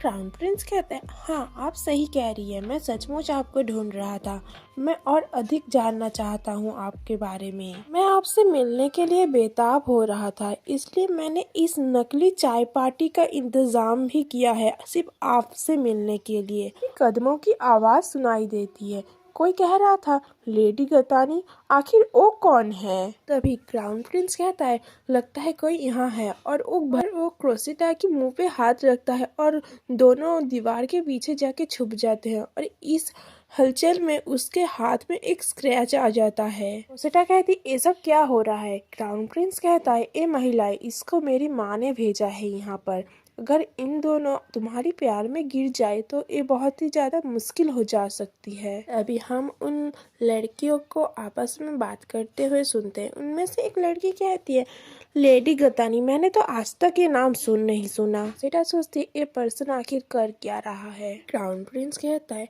इससे पहले तो तुम्हें किसी ने भी नोटिस नहीं किया था, तुम एक ऐसी लड़की थी जो कि छोड़ी हुई और नाजायज थी, पर अचानक क्या हुआ जो तुम्हें सब इतना नोटिस करने लगे? मैं देख के ऐसा लगता है कि तुम कोई और पर्सन हो। क्रोसेटा सोचती, उसे ये पता लग जा सकता है कि मैं क्रोसेटा नहीं हूँ। और दो लड़कियां आपस में कहती है, मुझे लगता है कि वो यहाँ नहीं है, चलिए कहीं और जाके उन्हें ढूंढते हैं। अभी क्रोसेटा बोलती है कि आपने बिल्कुल सही कहा, अब तक किसी ने भी मुझे नोटिस नहीं किया था, मैं इतनी खास हूँ ये किसी को भी नहीं पता। पर आपने तो मुझे बहुत ज़्यादा अच्छे से जानने की कोशिश की है। मुझे इस बात से बहुत ज़्यादा खुशी हुई। और तभी क्राउन प्रिंस क्रोसेटा को एक डरावनी नज़रों से देखने लगता है। क्रोसेटा सोचती है मुझे इस बात को बदलना पड़ेगा और वो कहती है बाप रे, आपकी उंगली में तो एक स्क्रैच है, ये कैसे हुआ? वो सोचती है क्या एक खरोच मेरी इयररिंग्स की वजह से उसके हाथ पे लगा है? क्राउन प्रिंस कहता है अरे ये तो सिर्फ एक छोटा सा खरोच है। रोसेटा सोचती है क्या मुझे इसका इस्तेमाल उसका ध्यान भटकाने के लिए करना चाहिए? फिर वो कहते हैं मैं इसे आपके लिए अभी ठीक कर देती हूँ। फिर वो क्राउन प्रिंस के उंगली को अपने होठ के पास ले आती है। वो उस उंगली को चाटने लगती है। क्राउन प्रिंस उसे अजीब सी मुस्कान से देखने लगता है और कहता है हाँ अच्छे से करो, मेरे लिए पूरी तरह से ठीक कर दो। वो अपनी उंगली को क्रोसेटा के मुंह के और अंदर डाल देता है और क्रोसेटा को कहता है कि बाइट मत करना, मुझे जल्द ही ठीक हो जाना चाहिए। इतनी अच्छी देखभाल के लिए धन्यवाद। क्रोसेटा हंसते हुए सोचती है कि मैं इस तरह की आदमी को कैसे रिझाऊंगी। मेरे पिछले जिंदगी में भी ये मेरे लिए मुश्किल था क्योंकि मैं लड़कों में इतनी ज़्यादा पॉपुलर नहीं थी। का मतलब मेरे पास सिर्फ एक ही चारा बचा है। क्रोसेटा को आपस में बात करते हुए देखते हैं। क्रोसेटा कहती है लगता है मेरे आँखों में कुछ चला गया है। आप मेरे लिए इसे ध्यान से देख सकते हैं। अगर आप मेरे लिए इसे देखेंगे तो ये बहुत ज़्यादा अच्छा होगा। और क्राउन प्रिंस तभी क्रोसेटा के आँखों में देखने लगता है। वो कहता है मुझे तो कुछ भी नहीं दिख रहा है। क्राउन प्रिंस कहता है आपकी आंखें तो बिल्कुल ठीक है माय लेडी। क्रोसेटा कहती है सच में, ये तो बहुत ज़्यादा अच्छी बात। क्रोसेटा सोचती है मुझे अब क्या करना चाहिए, मुझे कुछ सूझ नहीं रहा। क्राउन प्रिंस कहता है अब तुम क्या करोगी आगे माय लेडी? क्रोसेटा सोचते मैं कुछ भी करूँ, इस आदमी पे कुछ भी काम नहीं कर रहा है। मैं कुछ सोच नहीं पा रही हूँ आगे मुझे क्या करना चाहिए। मुझे लगता है मुझे अब वापस चले जाना चाहिए। प्रिंस क्रोसेटा का हाथ पकड़ते हुए कहता है क्या तुम फिर से भाग रही हो? क्रोसेटा कहती है नहीं, मैं भाग नहीं रही, मैं तो सिर्फ वापस जा रही थी। आपने कहा था कि एक टी पार्टी आपने मुझसे मिलने के आना था, अब तो आप मुझसे मिल लिए तो अब मैं चलती हूँ। प्रिंस कहता है मैं आपको शादी का प्रस्ताव देना चाहता हूँ लेडी ग्रिटानी। क्रोसेटा कहती है क्या मुझे शादी का प्रस्ताव? पर क्यों? अचानक आपको क्या हुआ? प्रिंस कहता है लेडी ग्रिटानी मुझे आपसे पहली नज़र में ही प्यार हो गया था। क्रोसेटा प्लीज़ आप मजाक करना बंद कर दीजिए। आप क्या चाहते हैं? आप मुझे पसंद करते हैं, आखिर आप सोच क्या रहे हैं? प्रिंस कहता है आप मेरे प्रस्ताव को मजाक समझ रही है, आप तो कितना क्रूर है लेडी ग्रिटानी। क्रोसेटा कहती है आप ये कहना बंद कीजिए। मेरे आने से कुछ देर पहले ही आप किसी दूसरी औरत के साथ अच्छा समय बिता रहे थे और अब आप मुझे कह रहे हैं आप मुझे पसंद करते हैं। क्राउन प्रिंस कहते हैं अरे मैं तो सिर्फ उसे हेलो कह रहा था, कृपया मुझे माफ़ कर दीजिए। प्रिंस कहता है अच्छा ठीक है, मैं आपको सीधी तरह से सब कुछ बताता हूँ। मेरी माँ मेरे ऊपर शादी का दबाव बना रही है। वो जिन जिन महिला को मुझसे मिलाने लाती है उनमें से कोई भी मुझे पसंद नहीं आती, लेकिन हालांकि कुछ कुछ पसंद भी आती है। बेटा कहते ओ अच्छा। तभी क्राउन प्रिंस कहता है मुझे शादी के लिए किसी लेडी को ढूंढना पड़ेगा। क्रोसेटा कहती है आखिर मुझे ही क्यों चुना गया, आपके पास तो बहुत सारे ऑप्शन थे ना। क्राउन प्रिंस मुस्कुराते हुए कहता है सच कहूँ तो मैंने आज आपको यहाँ बुलाया था क्योंकि मैं आपको और बेहतर तरीके से देखना चाहता था। मेरा शादी का प्रस्ताव देने का कोई इरादा नहीं था, लेकिन आपको देखने के बाद ये बदल गया। जितना ज़्यादा मैं आपको देखता हूँ उतना ज़्यादा आप मुझे पसंद आने लगती है। बेटा कहती है आखिर मैं ही क्यों? प्रिंस कहता है क्योंकि आप आत्मविश्वासी हैं और जो भी आपको पहली नज़र देखता है वही आपके प्यार में पागल हो जाता है और आपके आगे झुकने में मजबूर हो जाता है।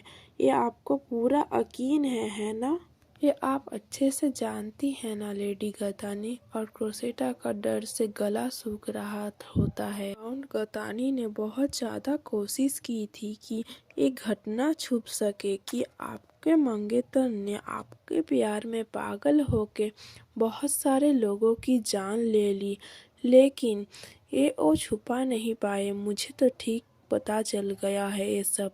और बिल्कुल आपके मंगेतर के जैसे आप बाकियों का भी हाल कर सकती है ना।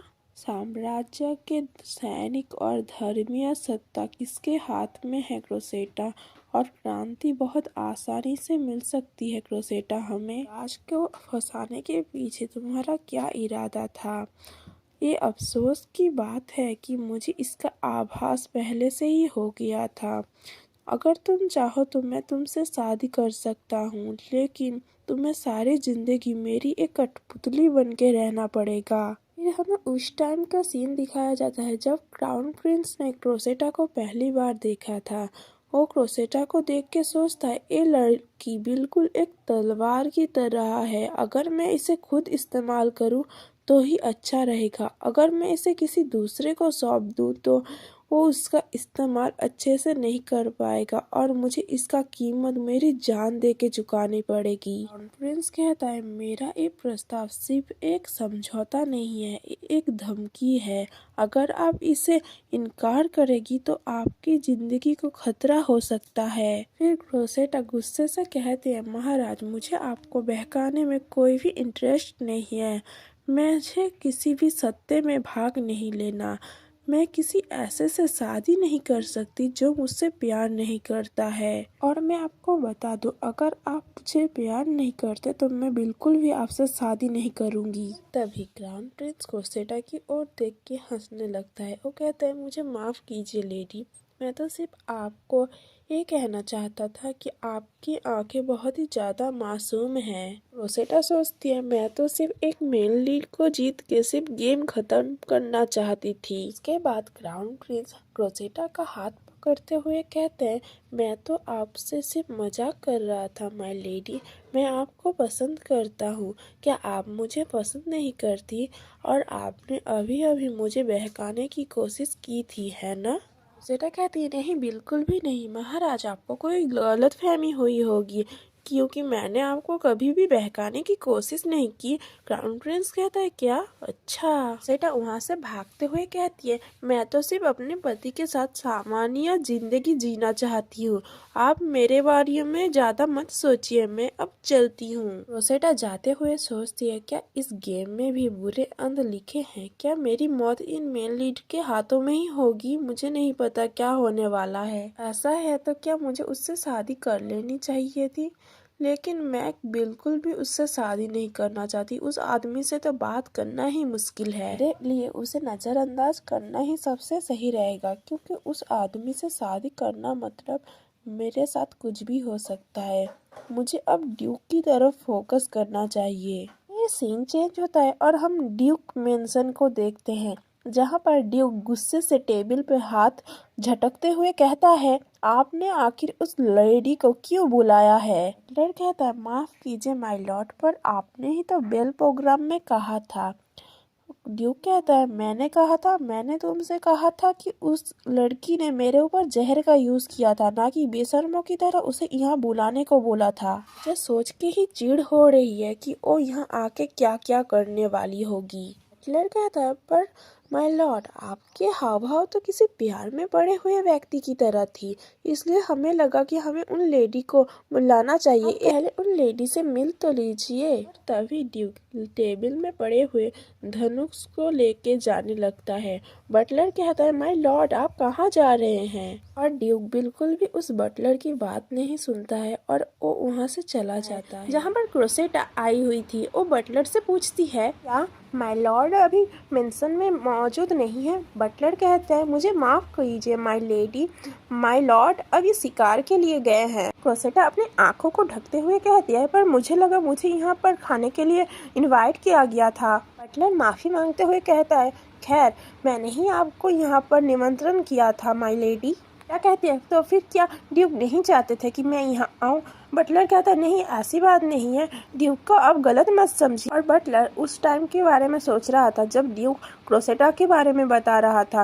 वो कहता है कि मुझे उससे चिढ़ हो रही है, जब हमारे शरीर आपस में टकराए तब जैसे मुझे ठंड सी महसूस होने लगी, मेरा दिल अभी भी धड़क रहा है। कहता है, माय लेडी, मुझे लगता है वो आपके प्यार में है, उन्होंने तो ऐसे बात भी की, मुझे लगा कि वो आपके प्यार में है। मैं आपको ड्यूक की जिम्मेदारी सौंपता हूँ। आप उन्हें जान लेंगी तो आपको वो बहुत अच्छे लगेंगे।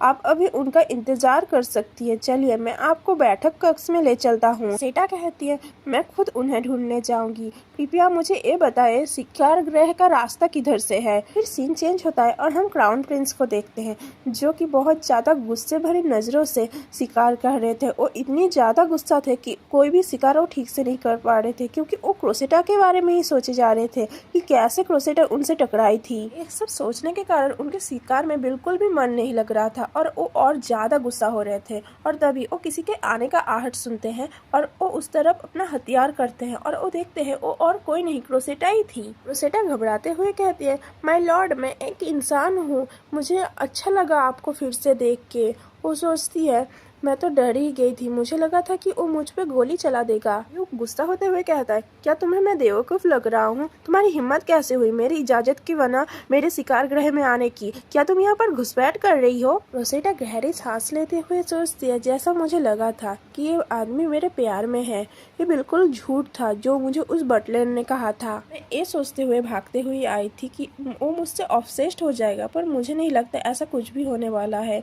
मुझे लगा था कि प्रिंस की तरह इसे भी शादी करने का दबाव दिया जा रहा है। क्रोसेटा उस टाइम की बात सोच रही थी जब बेल प्रोग्राम में वो ड्यूक से मिली थी और ड्यूक ने उनके नौकरों से बात करते हुए सुना था कि बेल प्रोग्राम में जो लड़कियां आई हैं उन्हें उनसे बात करनी चाहिए क्योंकि उन्हें उत्तराधिकारी चाहिए।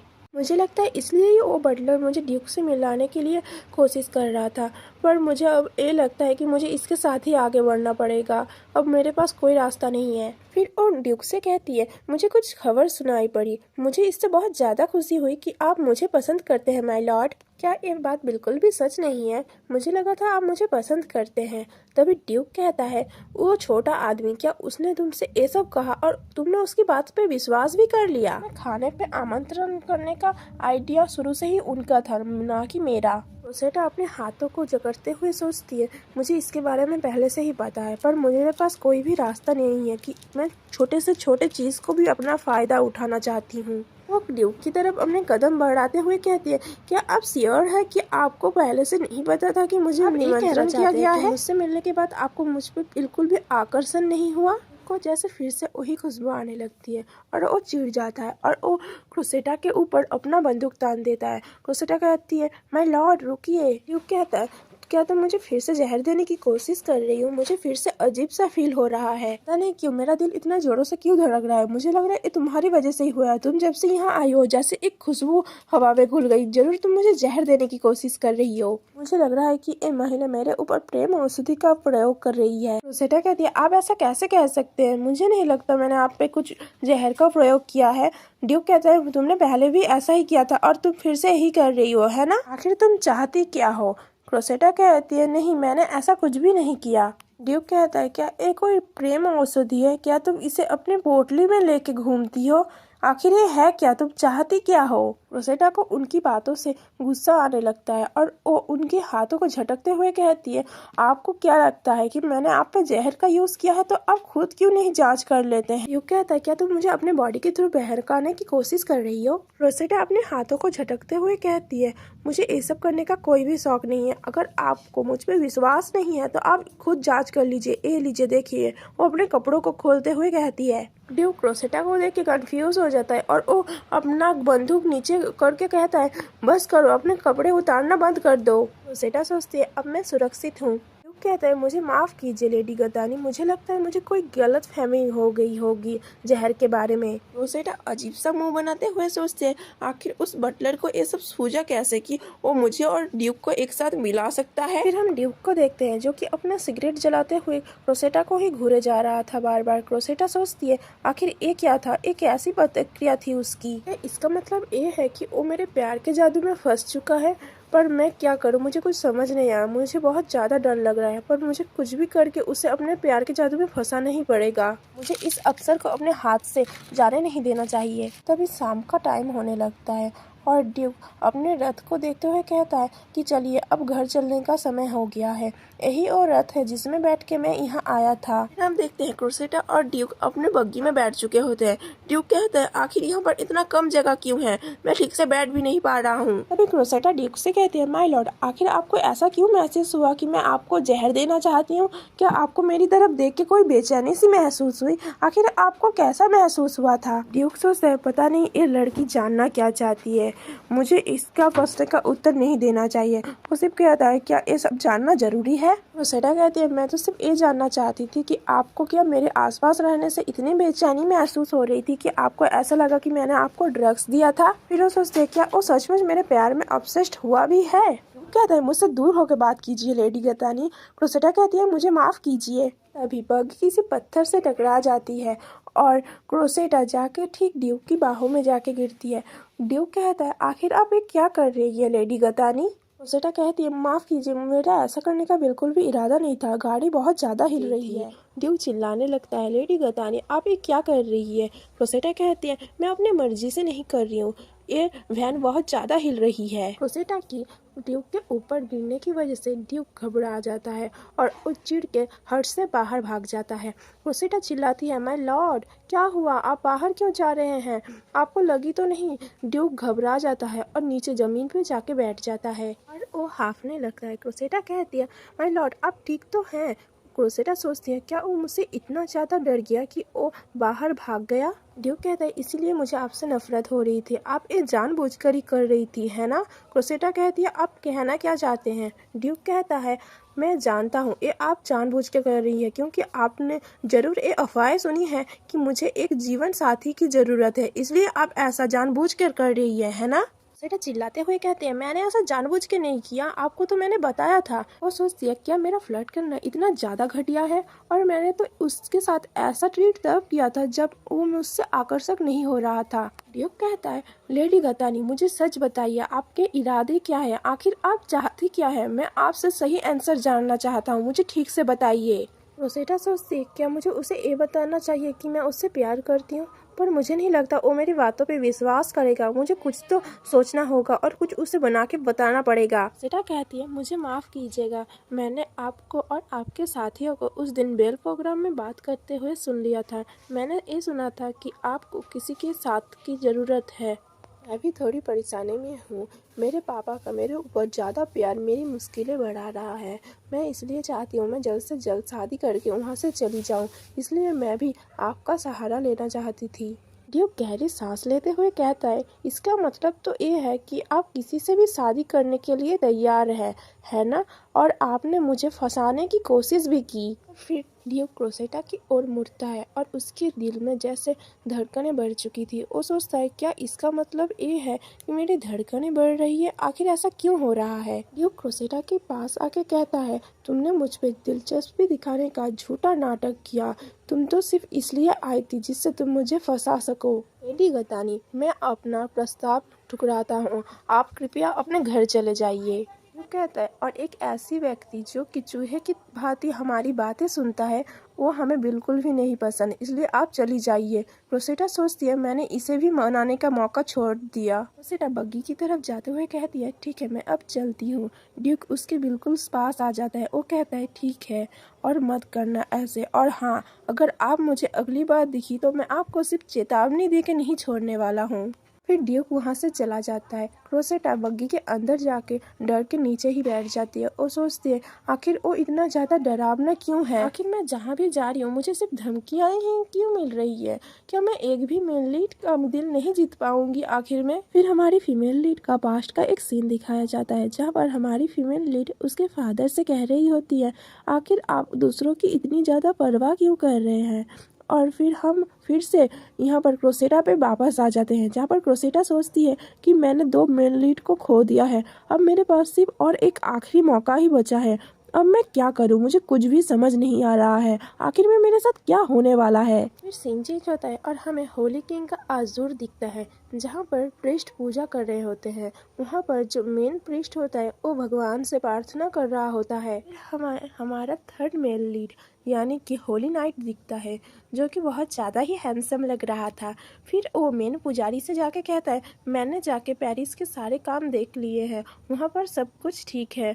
मेन पुजारी कहता है, क्या आपने सब कुछ देख लिया सर रोलन? तो आप अब यहाँ की जिम्मेदारी ले सकते हैं। सर रोलन कहते हैं, मैंने आपसे इस बारे में पहले ही बात कर ली थी। फिर पुजारी होली नाइट के कंधे पे जोर से अपना हाथ फेरता है और कहता है, चलिए यहाँ पर बहुत ज़्यादा लोग हैं, हम अंदर जाके बात करते हैं। फिर वो उसे बैठक कक्ष में लेके जाता है और वहाँ पर चाबुक से उसे बहुत ज़्यादा बेरहमी से मारने लगता है और वो इस तरह से मुस्कुरा रहा था जैसे कि कुछ हुआ ही नहीं। वो कहता है, अब मुझसे इतनी बेइज्जती से बात करेंगे सर रोलन? मैंने आपसे कहा था इस साल से ही शुरू कर देने को। होली किंग कहता है, प्लीज़ मुझे पुजारी के पद से दरखास्त करने का मंजूरी दे दीजिए। और मैं जब वेल प्रोग्राम में गया था तब मैं वहाँ पर एक लेडी से मिला था और उनसे बहुत सारे बातें और संपर्क बनाए थे। वो मेन पुजारी कहता है, और मैं इसके अलावा आपको अभी आपके गलत कामों के लिए पश्चाताप करने का मौका दे रहा हूँ,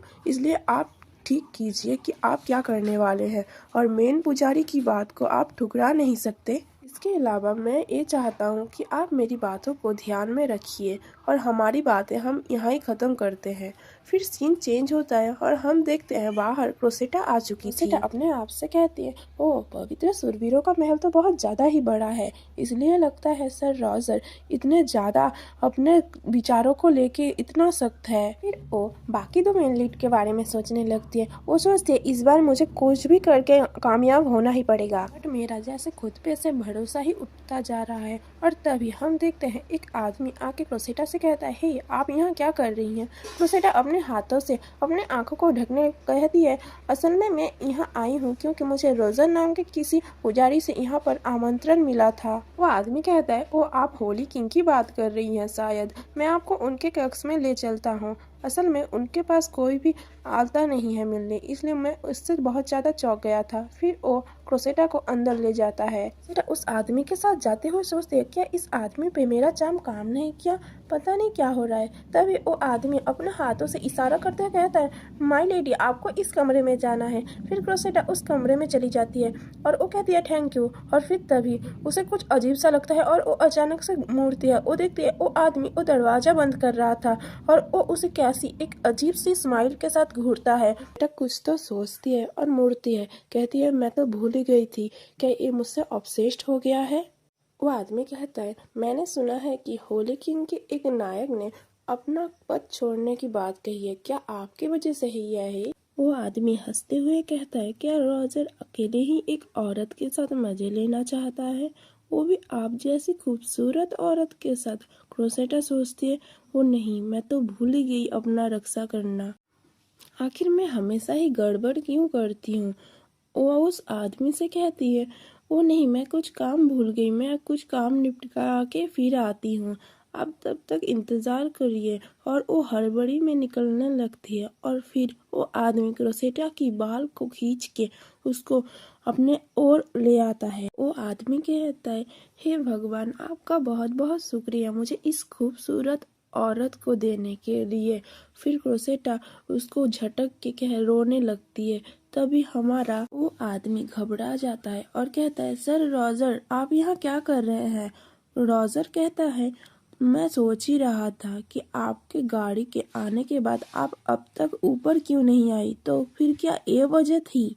लेडी गतानी, क्या आप कुछ टाइम के लिए मेरे लिए बाहर इंतजार कर सकती हैं? मैं इस समस्या को मिटा दूंगा। क्रोसेटा बाहर जाने लगती है। फिर वो आदमी कहता है, रुक जाइए रॉजर, मैंने कुछ भी नहीं किया, उन औरत ने ही मुझे रिझाने की कोशिश की। क्रोसेटा बाहर जाके सोचती है, क्या वो इससे निपट लेगा? उसके कुछ टाइम बाद रॉजर उस रूम के अंदर से निकलते हैं और कुछ आदमी जल्दी जल्दी में उस कमरे के अंदर जाते हैं और रॉजर आके क्रोसेटा से कहता है, मुझे माफ़ कीजिए माय लेडी, मेरी वजह से आपको इतनी ज़्यादा परेशानी हुई। क्रोसेटा कहती है, आपकी कोई भी गलती नहीं है, इसमें जो भी हुआ है मेरी वजह से ही हुआ है, आप इसके लिए चिंता मत कीजिए। रॉजर कहता है ठीक है, फिर आप मेरे कार्यालय में चलिए, वहाँ पर बैठ के बात करते हैं। क्रोसेटा जाते हुए सोचती है, क्या मैं आखिरी प्रिंस को भी छोड़ दूंगी? क्या मैं कभी अपने दुनिया में वापस नहीं जा पाऊंगी? मुझे कुछ तो करके उसे मनाना ही पड़ेगा। जो भी हो जाए मैं ऐसे ही इसको जाने नहीं दे सकती। फिर वो एक क्रीपी सी स्माइल देख के कहती है, सर रॉजर। तब तक रॉजर क्रोसेटा के लिए एक चाय की प्याली ले आता है। क्रोसेटा क्रीपी से स्माइल देते हुए कहती है, सर रॉजर, अगर आप चाहे तो मेरे साथ आप भी ऐसे ही कर सकते हैं। आप मेरे पास आके क्यों नहीं बैठते? रॉजर चाय की प्याली को टेबल में रखते हैं और कहते हैं, पहले आप ये चाय खत्म कर लीजिए, फिर हम बाकी बारे में बात करेंगे। और क्रोसेटा उन्हें जैसे एक अलग ही नज़र से घूर रही थी। रॉजर कहता है, पहले आप ये चाय खत्म कीजिए, फिर मैं आपकी सारी बातें सुनूंगा। आप शुरू से आखिर तक जो भी कहना चाहती हैं, और आपको डरते हुए कुछ कहने की ज़रूरत नहीं। मैं ऐसा कुछ भी नहीं करने वाला हूँ। जब तक आप ना चाहे गलत हरकत नहीं करूँगा। मैं कुछ कागज निपटा लेता हूँ, तब तक आप अपनी चाय खत्म कीजिए। क्राउन प्रिंस अपना काम को निपटाने लगता है और क्रोसेटा चाय की कप लेके सोचती है कि यहाँ आने के बाद पहली बार ऐसा लग रहा है कि मैं शांति से बैठी हूँ। क्या मुझे ये पहली बार महसूस हो रहा है? भले ही मेरे पास और ज़्यादा ऑप्शन है चुनने के लिए, पर मुझे लगता है यही सबसे सही रहेगा।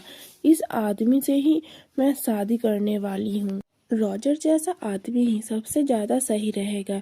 सिर्फ इसलिए नहीं कि मेरे पास चार्म है, बिल्कुल इसलिए कि मैं उसके साथ अच्छे से रह पाऊंगी। फिर क्रोसेटा रॉजर की ओर मुड़ती है और कहती है, सर रॉजर, आपने क्या कारण बताया था मुझे इस यहाँ बुलाने के लिए? सर रॉजर कहते हैं, क्या तुमने अपनी चाय खत्म कर ली? और हाँ, मैंने तुम्हें कोई भी कारण नहीं बताया था। ये कारण था कि तुमने बेल प्रोग्राम के दौरान मेरे साथ गालों में क्या किया था। क्रोसेटा सोचती है, मैंने आखिर उसके साथ क्या किया? और मैं पहली बार किसी को देख रही हूँ जो कि किसके बारे में ऐसे ही बात कर रहा है। रॉजर क्रोसेटा की ओर आते हुए कहता है, मुझे लगता है आप भावनाओं में बह गई थी, इसलिए आपने ऐसा किया। चलिए हम दोनों उस बात को भूल जाते हैं। क्रोसेटा कहती है, वो सिर्फ भावनाएं नहीं थी, मैं ये चाहती थी कि आप मुझे याद रखें, इसलिए ही मैंने ऐसा किया और आपने इस वजह से ही मुझे बुलाया था, है ना? मैं आपको जब भी देखती हूँ मुझे ऐसा लगता है कि मैं आपको और ज़्यादा जानना चाहती हूँ। रॉजर क्रोसेटा को देखने लगता है और वो अचानक से मुड़ जाता है। वो कहता है, मुझे लगता है अब आपको यहाँ से जाना चाहिए और मुझे ये सब बातें सुनना नहीं चाहिए क्योंकि मैं एक पुजारी हूँ। बेटा कहती है, सर रॉजर रुक जाइए, आप ऐसे नहीं जा सकते। और वो उनके पीठ के ऊपर हाथ रखती है और वो अचानक से रुक जाती है। वो कहती है, ओ नहीं। रॉजर कहता है, क्या हुआ आखिर? क्रोसेटा कहती है, आखिर एक खून कैसा है? क्रोसेटा कहती है, आखिर एक खून कैसा है? रॉजर कहता है, मुझे माफ़ कीजिए, आपको ये देखना पड़ा। आखिर मैं भूल गया था कि मुझे एक खून रोकना है। क्रोसेटा कहती है, आखिर आपको इतनी ज़्यादा चोट कैसे लगी? रॉजर कहता है, छोड़िए आप इस बात को, ये कोई बड़ी बात नहीं है। क्रोसेटा कहती है, आपको इतनी ज़्यादा चोट लगी है और आप कह रहे हैं कि ये कोई बड़ी बात नहीं है?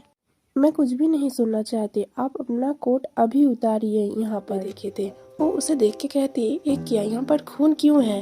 होली किंग कहता है, मुझे माफ़ कीजिए, मैं इतना व्यस्त था कि मैं खून रोकना ही भूल गया। क्रोसेटा कहती है, क्या आप इतना क्या काम कर रहे थे कि आप इस खून को देख के भी ना देखने का रिएक्ट किए? आप इस बात को भूल जाइए, ये कोई बड़ी बात नहीं है। क्रोसेटा कहती है, क्या अब तक आप मेरी मदद करते आए हो, आज मैं आपकी मदद करूंगी।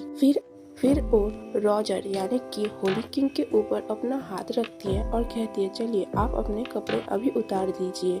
रॉजर कहता है, क्या आप मेरे कपड़े उतारने को बोल रही है मुझे? क्रोसेटा कहती है, मेरा कोई गलत इरादा नहीं है, मैं सिर्फ आपके चोटों को देखना चाहती हूँ। सच कहूँ तो पहले जब आपने कहा था कि आप मेरी सारी बातों को सुनेंगे तब मुझे बहुत ज़्यादा अच्छा लगा था, इसलिए मैं आपकी भी सारी बातों को सुनना चाहती हूँ। हो सकता है ये आपके लिए बड़ी बात ना हो। रॉजर सिर्फ उसे देखा जा रहा था। तभी क्रोसेटा रॉजर के कॉलर पर हाथ रखती है। वो कहती है आपके लिए अपना पीठ का इलाज करना मुश्किल होगा, अगर मैं आपकी मदद करूंगी तो आपको ज्यादा अच्छा लगेगा। रॉजर कहता है ठीक है, आप मेरी मदद कर सकती है, ये लीजिए, एक दवाई को आप मेरे पीठ पे लगा दीजिए, एक खून को रोकने में मदद करेगा। क्रोसेटा खुश होती हुई कहती है ठीक है, मैं आपकी मदद करने के लिए तैयार हूँ। फिर रॉजर अपने कपड़े उतारने लगता है। क्रोसेटा उसे देख के चौंक जाती है। उसके पीठ पे बहुत ज्यादा घाव के निशान थे। वो सोचती है क्या मुख्य अभिनेता के साथ ऐसा करने की कोशिश किसने की? एक खून बहुत ज्यादा बह रहा है, क्या ये सबसे ज्यादा ताकतवर योद्धा नहीं है इस गेम में? वो रॉजर से पूछती है क्या मैं जान सकती हूँ आपके साथ ऐसा किसने किया? रॉजर कहता है आप इसके लिए चिंता मत कीजिए, मुझे इसके लिए सजा मिली थी, मैंने कुछ नियमों का उल्लंघन किया था। क्रोसेटा कहती है आपके जैसा कोई व्यक्ति नियमों को कैसे तोड़ सकता है, आप तो बहुत ज्यादा नियमों को मानते हैं। क्रोसेटा कहती है क्योंकि आप मेरे साथ इतना ज्यादा ईमानदार रहे तो मुझे नहीं लगता आपने ऐसा कुछ किया होगा। रॉजर कहता है मैं आपको सब बताऊंगा। सच तो ये है मैं रॉजर डार्कलेट हूँ, पवित्र सम्मुखों का नेता। क्रोसेटा चौंकते हुए कहती है क्या रॉजर आप शूरवीरों के नेता थे? रॉजर सोचता है वो पहले से ही सब कुछ जानती है, फिर भी शौक होने का नाटक कर रही है। रॉजर कहता है हाँ, डार्कलेट शायद मेरा नाम हो सकता है, पर मैंने उस जगह को छोड़ दिया और पवित्र शूरवीरों का देवता को पूजने लगा, और मैं यहाँ पर अपनी मेहनत के बलबूते पे ही पहुँचा हूँ। फिर भी मैंने अपने परिवार के पास लौटने की कोशिश की, फिर भी मेरी सिचुएशन ऐसी नहीं है कि मैं घर पे लौट सकूं। क्रोसेटा कहती है तो फिर आपने होली नाइट के संगठन को छोड़ा क्यों था? रॉजर कहता है मेरा छोटा भाई जिसका हाल ही में एक यान दुर्घटना में मौत हो गई और वो परिवार का प्रमुख भी था, और मेरी माँ उसके लिए बहुत ज्यादा अकेली पड़ गई है उसकी मौत की वजह से, और अब हमारे परिवार में कोई भी रिश्तेदार नहीं बचा है, और अगर मैंने कुछ नहीं किया तो हमारा वंश यहाँ पर ही रुक जाएगा। क्रोसेटा कहती है ओ। रॉजर कहता है मुझे पता है, भले ही मैं भगवान से किया हुआ वादा तोड़ रहा हूँ, पर मेरे पास और कोई रास्ता नहीं है, लेकिन हमारे प्रमुख पुजारी ने मुझे जाने की अनुमति नहीं दी है। क्रोसेटा सोचते हैं अब मुझे पता चला कि कैसे एक मेल लीड पुजारी हो सकता है, तो इसका भी एक बैक स्टोरी है। अब मुझे लगता है मैं उसको मना पाऊंगी। फिर वो कहती है आप चाहे तो मैं आपका साथ दे सकती हूँ। फिर वो अपनी जगह से उठ के रॉजर के और ज्यादा करीब जाने लगती है। फिर रॉजर कहता है लेडी गतानी ऐसा मत कीजिए, आपको ऐसा शोभा नहीं देता। लेडी गतानी ये क्या कर रही हो? क्रोसेटा कहती है आप मेरे साथ नियमों को तोड़ दीजिए तो आपको यहाँ से बाहर निकलने में मदद होगी। अगर आप मुझसे शादी कर ले और अपने घर वापस चले जाए तो किसी को भी कोई फर्क नहीं पड़ेगा। रॉजर कहता है आप जो कह रहे हैं ये बहुत ज्यादा बेतुका है, हम ऐसा कुछ भी नहीं कर सकते, और आप मेरे लिए अपनी जिंदगी बर्बाद मत कीजिए। मैं क्या कर सकता हूँ मुझे खुद ही पता लगाना पड़ेगा। क्रोसेटा कहती है तो अगर ये मेरे लिए फायदेमंद हो तो कैसा रहेगा? रॉजर शौक होकर देखने लगता है। क्रोसेटा सोचती है अगर मैं इसे एक कहूंगी तो ये मेरी बात मान जाएगा। फिर वो कहती है आपने तो पहले ही देखा है, अगर कोई भी मुझे देखता है तो मेरे पास आने की कोशिश करता है ना? इसलिए मेरे पिताजी ने मुझसे कहा था वो हमेशा के लिए मुझे कैद कर लेंगे और मुझे बाहर भी नहीं जाने देंगे। क्या वो आपको भी लगता है कि ये मेरे लिए सही है? लेकिन आपने ऐसा कुछ भी नहीं किया, मुझे कैद करने की कोशिश भी नहीं की या फिर मुझ पर हमला करने की।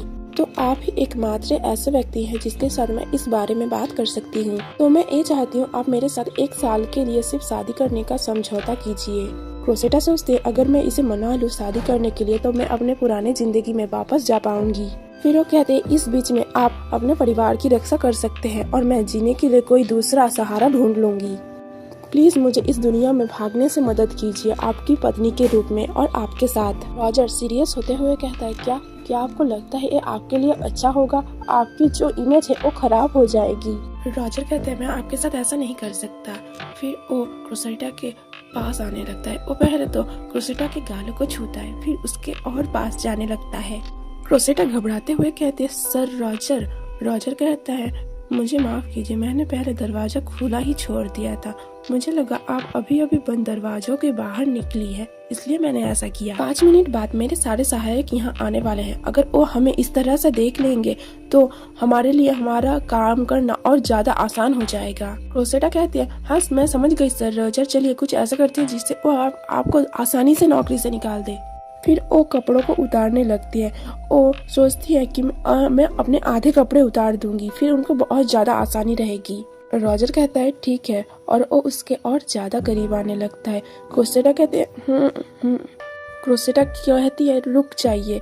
रॉजर कहता है मुझे माफ कीजिए, क्या आपको ये करने में ज्यादा मुश्किल हो रही है? क्रोसेटा शर्माते हुए कहते हैं बात ये नहीं है, मैं तो चाहती थी आप सिर्फ दिखावा करें कि आप नियमों को तोड़ रहे हैं। रॉजर पहले तो उसकी बातों को सुनकर चौंक जाता है, फिर वो ब्लश करने लगता है। रॉजर कुछ तो सोचता है, फिर वो घबरा कर कहता है मुझे माफ कीजिए, आप सही कह रही है, हम अगर सिर्फ दिखावा करें तो इससे ही काम चल जाएगा। क्रोसेटा कहती है मैं तो वही कहती, अगर हमने मजाक में एक दूसरे से किस कर लिया तो। क्रोसेटा तभी कहते हैं मुझे लगता है कोई आ रहा है। फिर रॉजर दरवाजे की ओर मुड़ता है और कदमों की आवाज आती है। तभी क्रोसेटा रॉजर के कॉलर को पकड़ के उसके पास खींच लेती है। दरवाजे के बाहर 3 आदमी आए हुए थे। उनमें से एक आदमी कहता है सर रॉजर, मैं उन व्यक्तियों को लाया हूँ जो कि आपकी मदद करेंगे, आप क्या दरवाजे के उस पार हैं? फिर दूसरा आदमी कहते हैं ओ देखो दरवाजा तो खुला है। फिर वो लोग अंदर आ जाते हैं और वो कुछ तो देख के शॉक हो जाते हैं। नाइट्स के सिपाही खड़े थे, वो लोग अंदर आने की कोशिश करते हैं। वो लोग कहते हैं रॉजर हम लोग अंदर आ रहे हैं, और वो दरवाजा खोल के अंदर आ जाते हैं और वो रॉजर को देख के शॉक हो जाते हैं क्योंकि रॉजर की बाहों में क्रोसेटा थी। फिर हम दूसरा सीन देखते हैं जहाँ पर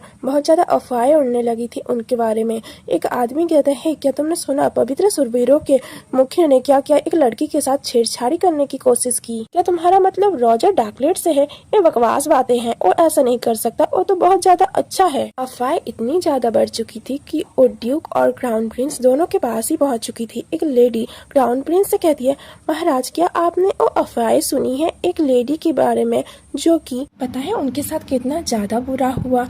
तभी क्राउन प्रिंस कहता है हाँ, ऐसी हरकत के बाद उसे दरखास्त कर देना ही चाहिए। अगर मैं उसकी जगह होता मुझे सैकड़ों बार बर्खास्त कर दिया होता। दूसरी तरफ ड्यूक के पास भी खबर पहुंच जाती है। ड्यूक पूछता है तो वो लड़की कौन है जिसके साथ ऐसी हरकत हुई है?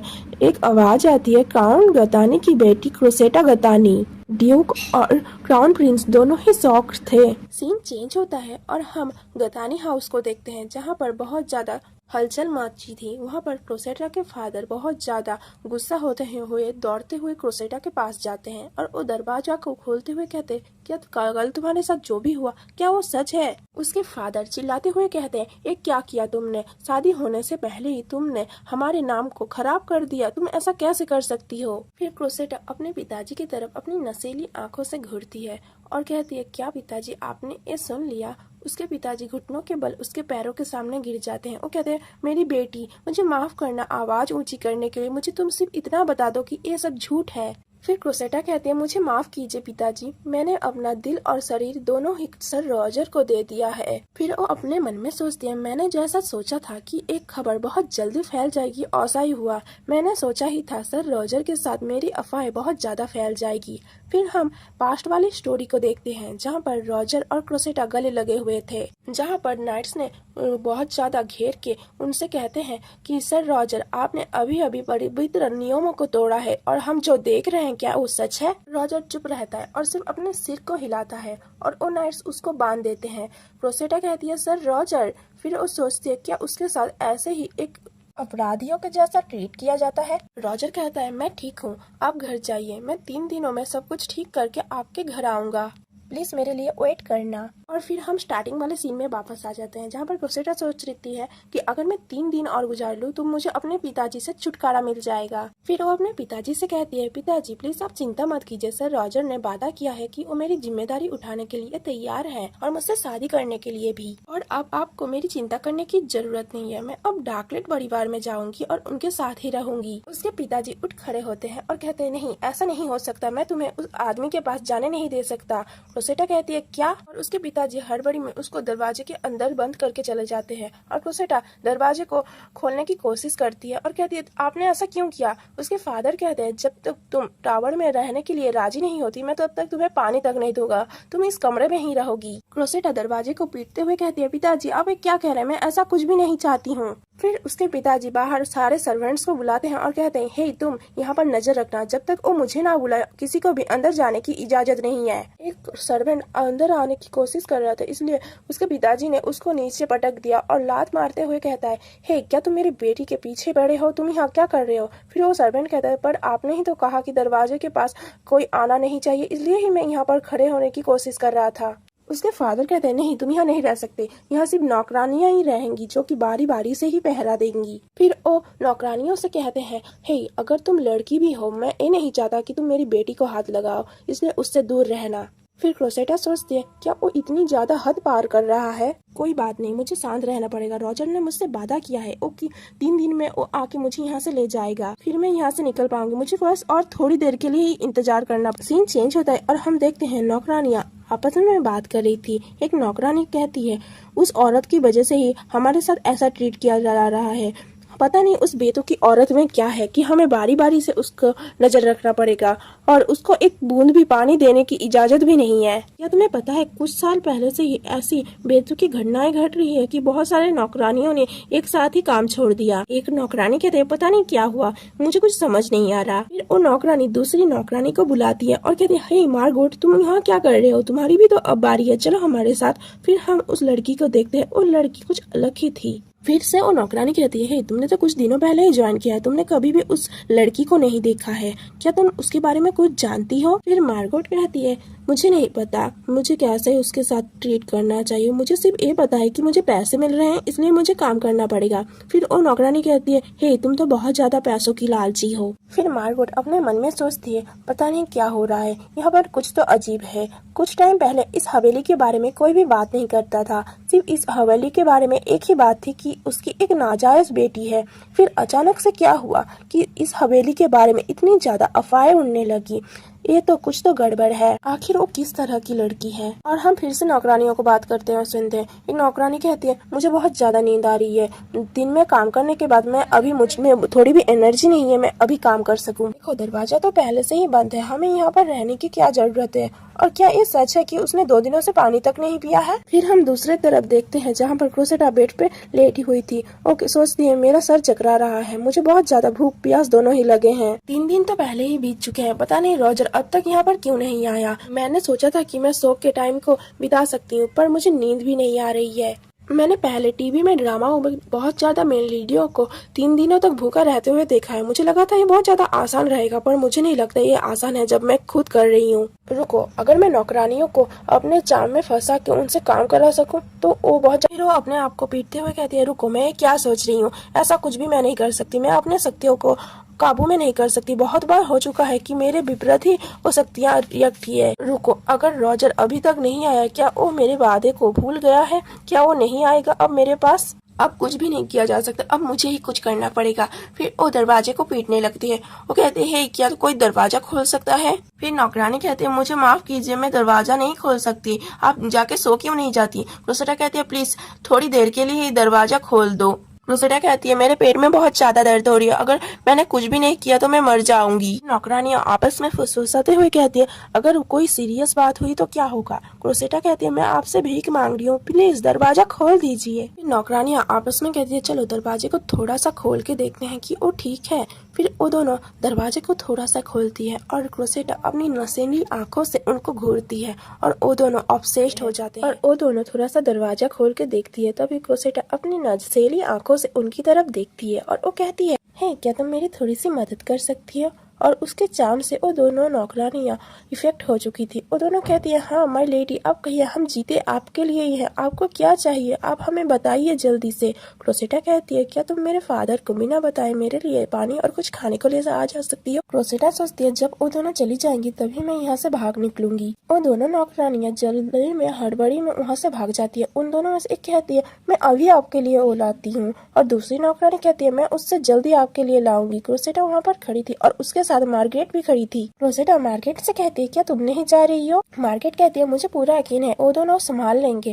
क्रोसेटा सोचती है क्या मेरी अदाएं इस पे काम नहीं करती है? अब मैं यहाँ से भाग नहीं सकती, अब मैं क्या करूँ लगती है। वो सोचती है ए नौकरानी मैंने इसे कभी पहले भी देखा है, वो जानी पहचानी क्यों लग रही है? और तभी वो दोनों नौकरानियां भागते हुए आ जाती है। उन दोनों ने क्रोसेटा को बेंच पे बैठा दिया था और वो लोग कहती है लीजिए पानी पी लीजिए, नहीं आप सूप खाइए, आप ये नरम ब्रेड भी ट्राई कीजिए। क्रोसेटा सोचती है मैं खाना खाने के बाद यहाँ से भागने की कोशिश करूंगी। वो कहती है शुक्रिया और वो खाने को खाने लगती है और उसे काशी आ जाती है। वो बहुत दिनों के बाद कुछ खा रही थी, तो इसके साथ ऐसा ही होता है। तभी वो दोनों नौकरानियां क्रोसेटा से कहती है, मिस, क्या आपको पता है हमने आपके लिए कितना जोखिम भरा काम किया है? अगर गतानियों को पता चला कि हमने ऐसा किया तो वो हमें मार देंगे। क्रोसेटा कहती है, हाँ। वो दोनों कहती है, तो क्या आप हमारा कर्ज नहीं चुकाएंगी?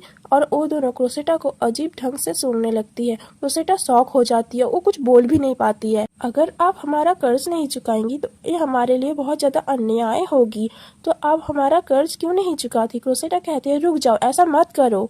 तभी मार्गरेट एक कुर्सी से उन दोनों को मार के नीचे पटक देती है। मार्गरेट कहती है, पता नहीं इन दोनों के साथ क्या हो गया, ये पहले तो ऐसा कुछ भी नहीं कर रही थी। क्या आप ठीक है माय लेडी? क्रोसेटा घबराते हुए कहती है, हाँ मैं ठीक हूँ। क्रोसेटा सोचती है, ये लड़की बिल्कुल उन मेल लीडों की तरह है जिनके ऊपर मेरा इफेक्ट काम नहीं करता। क्या ये कोई और दूसरी मेल लीड है? क्रोसेटा उससे पूछती है, तुम्हारी मदद के लिए धन्यवाद। क्या तुम मुझे अपना नाम बता सकती हो? फिर मार्गोट कहती है, मेरा नाम मार्गोट है माय लेडी। फिर क्रोसेटा उसके पास्ट के बारे में सोचती है, जब उसने फोन पे मार्गोट के बारे में पढ़ा था। पहले जब उसने मार्गोट को अपने फोन के फीचर्स में देखा था, तब मार्गोट किसी और की तरह लग रही थी, इसलिए वो समझ नहीं पाई कि मार्गोट एक लीड है मेन। ये मेरे लिए बहुत बड़ी जानकारी है, तो मेरा चाम किसी भी मुख्य किरदार पे काम नहीं करता है। और वो बहुत ज्यादा खुश हो जाती है और वो मार्गोट का हाथ पकड़ लेती है। फिर क्रोसेटा खुश होते हुए कहती है, मार्गोट, क्या तुम मेरी मदद कर सकती हो प्लीज? क्या तुम मुझे यहाँ से भागने में मदद कर सकती हो? इस हवेली से मुझे भागने में मदद करो प्लीज मार्गरेट। तो तुम कुछ भी कहोगी मैं वो मानने के लिए तैयार हूँ। मार्गरेट कहती है, क्या तुम्हारे पास पैसे हैं? क्रोसेटा कहती है, अभी के लिए तो मेरे पास पैसे नहीं है। मार्गरेट कहती है, बात ऐसी है कि मुझे बिना पैसों के काम करना पसंद नहीं है, इसलिए मुझे पैसे देने पड़ेंगे। क्रोसेटा शॉक हो जाती है, लेकिन ऐसा हमेशा नहीं होता कि किसी काउंट की बेटी ने मुझसे मदद मांगी है, इसलिए मैं आपकी मदद करने के लिए तैयार हूँ। क्रोसेटा कहती है, शुक्रिया। और वो सोचती है, क्या वो कुछ जल्दी ही मान नहीं गई मेरी मदद करने के लिए, क्योंकि उसमें तो मेरा चाम भी काम नहीं किया, फिर भी वो मेरी मदद करने के लिए राजी हो गई। क्रोसेटा उससे पूछती है, क्या तुम्हें मुझे देख के कुछ अजीब सा महसूस नहीं होता, जैसे कि मुझे गले लगाना या फिर मुझे किस करने जैसी कोई बातें? मार्गोट को कुछ समझ नहीं आता, वो हैरान होकर उसे देखती रहती है। मार्गोट कहती है, क्या आप मुझसे ये सब करने की उम्मीद कर रही है? क्रोसेटा कहती है, नहीं नहीं, तुम ऐसा भूल जाओ। नहीं, मेरा मतलब ये नहीं है, मैं ये सब कहना नहीं चाहती थी, पर मैंने ये सब गलती से कह दिया, तुम ये सब भूल जाओ। क्रोसेटा सोचती है, मैं ये सब क्या कह रही हूँ, मुझे बहुत ज्यादा शर्म आ रही है, मैं ये सब क्या बातें कर रही हूँ। मार्गोट कहती है, मुझे लगता है सबसे पहले आपको एक कोट पहन लेना चाहिए जिससे आप सबसे अलग दिखे। क्रोसेटा कहती है, तुम्हारा शुक्रिया। क्रोसेटा सोचती है, ये पहली बार है जिससे मैं साधारण से बात कर सकती हूँ। रॉजर से शादी करने के बाद मेरे साथ बहुत ज्यादा ठीक से सब कुछ होएगा। मार्गरेट उसे कोट पहना देती है और कहती है, चलिए आप मेरे पीछे आइए। क्रोसेटा कहती है, ठीक है। फिर सीन चेंज होता है और हम गतानी हाउस के बाहर का सीन देखते हैं। क्रोसेटा बाहर की तरफ देखती है और वहाँ पर बहुत ज्यादा लोग थे। वो कहती है, यहाँ पर बहुत ज्यादा उजाला है और यहाँ पर बहुत ज्यादा नौकर भी है। मार्गोट कहती है, चिंता मत करो, नौकरानियों को कोई भी नहीं पूछता है। लेकिन तुम हवेली से भागने के बाद जाओगी कहाँ? क्रोसेटा कहती है, मैं होली नाइट्स के चर्च में जा रही हूँ, वहाँ पर कोई है जो मेरी मदद करेगा, क्या तुम मेरे साथ में चलना चाहोगी? तभी क्रोसेटा की नजर मेन गेट की तरफ पड़ती है, वहाँ पर बहुत ज्यादा भीड़ था और वो तभी रॉजर को देखती है। वहाँ पर एक सैनिक कहता है, तुम यहाँ पर यूं ही खड़े नहीं रह सकते, आपकी वजह से यहाँ पर बहुत ज्यादा लोग इकट्ठे हो रहे हैं, प्लीज जब अनुमति मिल जाए तभी आप सवेरे को यहाँ पर आ सकते हैं। सर रॉजर, आप मेरी बात सुन क्यों नहीं रहे? रॉजर कहता है, नहीं, मैं यहाँ से नहीं जा सकता, मैं यहाँ पर जो लेडी रहती है मैंने उससे वादा किया था, इसलिए मुझे उनसे मिलना ही पड़ेगा। अभी गेट के आसपास लोग फुसफुसाने लगते हैं। एक आदमी कहता है, क्या वो पवित्र सूरवीरों का नेता नहीं है? वो यहाँ पर क्या कर रहा है? यहाँ पर क्या चल रहा है? मैंने हाल ही में उसे अनाथालय में भी मदद करते हुए देखा था। कुछ और लोग बड़बड़ाने लगते हैं, मैंने सुना है उसे इस यहाँ की मालकिन से प्यार हो गया है, इसलिए ही वो यहाँ पर खड़ा है। तभी एक सैनिक आके कहता है, तुम्हारे मेरे पास कोई रास्ता नहीं छोड़ा, अब तुम्हें भगाने के लिए मुझे तलवार उठानी पड़ेगी। और वो रॉजर से लड़ाई करने के लिए तलवार उठा लेता है। रॉजर उसकी तलवार को एकदम से झटक देता है और वो जमीन पे जाके गाड़ जाती है। रॉजर कहता है, मैं तब तक यहाँ से नहीं जाऊंगा जब तक लेडी गतानी से मैं मिल नहीं लेता। क्रोसेटा कहती है, सर रॉजर, हवेली के सामने क्या हो रहा है? इतने सारे लोग यहाँ पर क्यों हैं? फिर वो सोचती है, मुझे लगा था कि उसने अपना मन बदल लिया क्योंकि वो नहीं आया, लेकिन वो तो आया है। लेकिन वो सीधे ही अगर गेट पे आके खड़ा हो जाएगा तो काउंट उसे अंदर कैसे आने देंगे? ये कोई लापरवाही कैसा कर सकता है इस तरह? रोसेटा चिल्लाने लगती है, सर रॉजर। तभी मार्केट उसे रोक लेती है, कहती है रुक जाइए। रोसेटा कहती है क्या हुआ, तुम मुझे रोक क्यों रही हो। मार्केट कहती है देखिए उस तरफ कौन है। और हम तभी गतानियों के प्रमुख को यानी कि क्रोसेटा के फादर को देखते हैं, जो कि चलते हुए गेट की तरफ आ रहे हैं, जहाँ पर क्रोसेटा सर रॉजर को बुलाने लगती है। और तभी मार्गोट उसे रोक लेती है और कहती है माय लेडी देखिए वहाँ पर कौन है। और हम तभी देखते हैं क्रोसेटा के फादर जल्दी जल्दी में बाहर आ रहे थे। उसके फादर रॉजर से कहते हैं, सर रॉजर तुम यहाँ पर सुबह सुबह मुझे परेशान क्यों कर रहे हो। रॉजर कहता है, अच्छा हुआ आप आ गए, मैं आपका ही इंतजार कर रहा था मिस्टर गतानी। आप लेडी गतानी को बुला दीजिए, मैं उनको अपने साथ डार्कलेट महल में ले जाना चाहता हूँ शादी की तैयारी करने के लिए। तभी क्रोसेटा के फादर कहते हैं, तुमने क्या कहा, तुम किस बात की तैयारी कर रहे हो। रॉजर कहता है, मैं उन्हें अपनी पत्नी बनाना चाहता हूँ और मैं अपने फैमिली में वापस जाके उनसे अच्छे से शादी करूँगा। तभी आसपास के लोग बड़बड़ाने लगते हैं, क्या उसने क्या कहा, वो शादी करेगा और अपनी पद छोड़ देगा। यहाँ पर जैसे कोई लव स्टोरी चल रही है। क्रोसेटा सोचती है क्या वो सबके सामने ये बात कह रहा है। क्रोसेटा के फादर अजीब सा फेस बनाते हुए कहते हैं, तुम कहना क्या चाहते हो। क्रोसेटा के फादर सोचते हैं क्या वो मेरी बेटी से शादी क्यों करना चाहता है, ऐसा तो नहीं है कि वो बहुत ज्यादा अमीर है। फिर हम आसपास बहुत ज्यादा लोगों का क्राउड सुनते हैं। लोग कहते हैं आप उससे शादी कर लीजिए सर रॉजर। क्रोसेटा के फादर सोचते हैं, ओ पवित्र सूरवीरों का नेता अपने आप को समझता क्या है और वो यहाँ पर कर क्या रहा है। पर उसके यहाँ आने वक्त की वजह से कुलीनबर्ग के सारे लोगों को इसके बारे में पता चल जाएगा। अगर मैंने इसमें कुछ भी नहीं किया तो मेरे फैमिली में नकारात्मक प्रभाव पड़ सकती है। फिर गंदे कुत्ते मेरे बेटी के पीछे पड़ जाएंगे। क्रोसेटा के फादर उससे कहते हैं, सर रॉजर मुझे लगता है आपको कोई गलतफहमी है। अगर आप मेरी बेटी से प्यार करते हैं चलिए इसको भूल जाते हैं, क्योंकि अभी आपकी उम्र कम है और अभी का प्यार थोड़ा सा ज्यादा लगाव वाला होता है।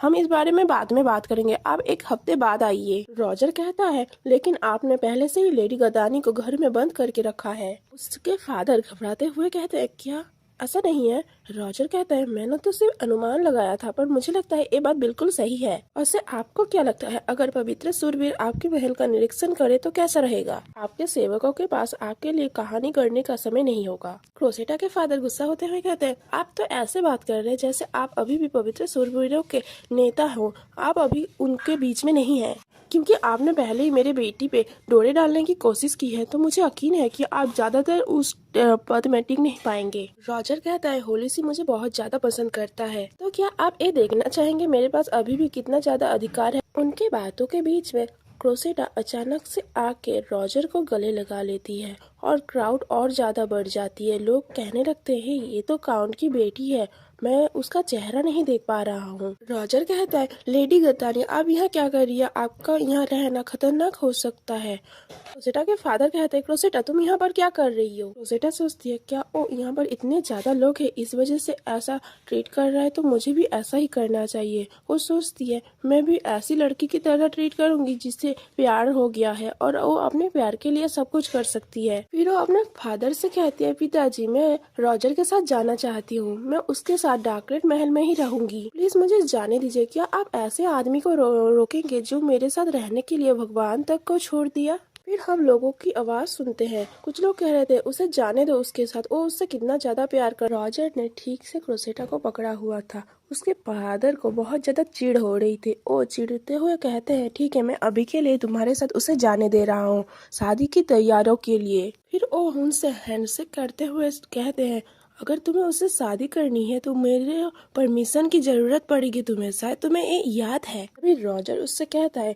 एक फादर जो कि अपनी बेटी पे इतना ज्यादा जुल्म करते वो नरक में रहने के लायक है। अगर तुमने फिर से लेडी गतानी को अपनी संपत्ति सोचने की कोशिश की तो मैं तुम्हें ठीक करूंगा। सेटा के फादर उसे घूरते हैं और सोचते हैं, ये घमंडी कुत्ता, इसकी तो मैं क्या करूं इसके साथ।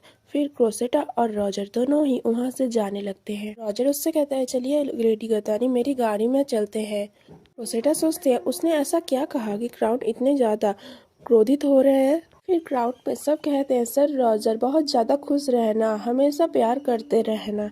फिर क्रोसेटा वैन की तरफ बढ़ने लगती है और वो तभी मार्गरेट को देखती है और मार्गरेट भी उनके साथ जाके वैन में बैठ जाती है। क्रोसेटा कहती है अब मुझे चैन की सांस आ रही है। रॉजर कहता है मुझे लग रहा है आपको वहाँ पर बहुत ज्यादा मुश्किल हुई है क्योंकि आप बहुत ज्यादा थकी हुई लग रही हैं। क्रोसेटा कहती है मैं ठीक हूँ बट मुझे आप ठीक नहीं लग रहे हैं। क्या ऐसा इसलिए है कि आप सुबह से वहाँ पर खड़े थे? मुझे नहीं लगा था कि आप मेरे लिए इतना कुछ करेंगे और मेरे लिए भीड़ में नाटक करने के लिए शुक्रिया। लेकिन मैं तो ये सोच रही हूँ कि सुबह सुबह इतने ज्यादा लोग वहाँ पर क्या कर रहे हैं। लगता है आप इतने ज्यादा अच्छे दिखते हैं इसलिए सब वहाँ पर इकट्ठे हो गए थे। रॉजर कहता है शायद ऐसा इसलिए है क्योंकि मैं पैदल चल के क्राउन के महल तक गया था। अच्छी बात तो ये है कि मेरे कामों की वजह से बहुत से लोग मेरा चेहरा पहचानते हैं और जब मैं चलने लगा तो लोग मेरा खुद ब खुद पीछा करने लगे। क्रोसेटा सोचती है क्या उसने ऐसे मेरे लिए किया? उसने ये सब इसलिए किया जिससे क्राउन को कुछ भी नहीं बोलने का मौका मिले और वो उसकी बात पे राजी हो जाए। उनकी किस्मत अच्छी नहीं थी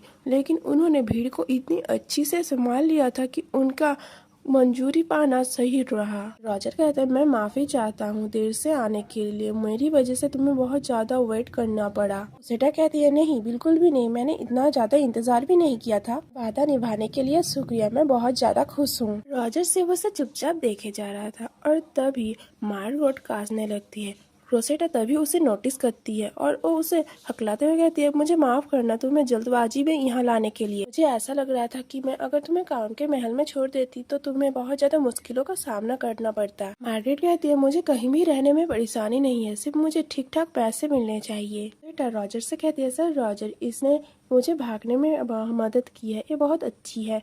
सर रॉजर कहते हैं अच्छा तो ऐसी बात है और रॉजर और मार्गरेट दोनों के जैसे घूर रहे थे। क्रोसेटा सोचते ये अजीब सा माहौल क्यों बन रहा है। रॉजर कहता है क्या ये ठीक है? क्या ये आपके साथ बदतमीजी तो नहीं करेगी? आपकी इजाजत के बिना आपको टच तो नहीं करने वाली? क्रोसेटा कहता है क्या? फिर वो सोचते वो ये बात मार्गरेट के सामने ही कह रहा है। फिर वो कहती है मार्गरेट बिल्कुल ठीक है, वो ऐसा कुछ भी नहीं करेगी। फिर रॉजर कहता है ठीक है मैं फिर तुम्हें अब घर छोड़ देता हूँ जिससे तुम आराम कर सको और तुम कहती हो तो मैं मार्गरेट के बारे में मान लेता हूँ।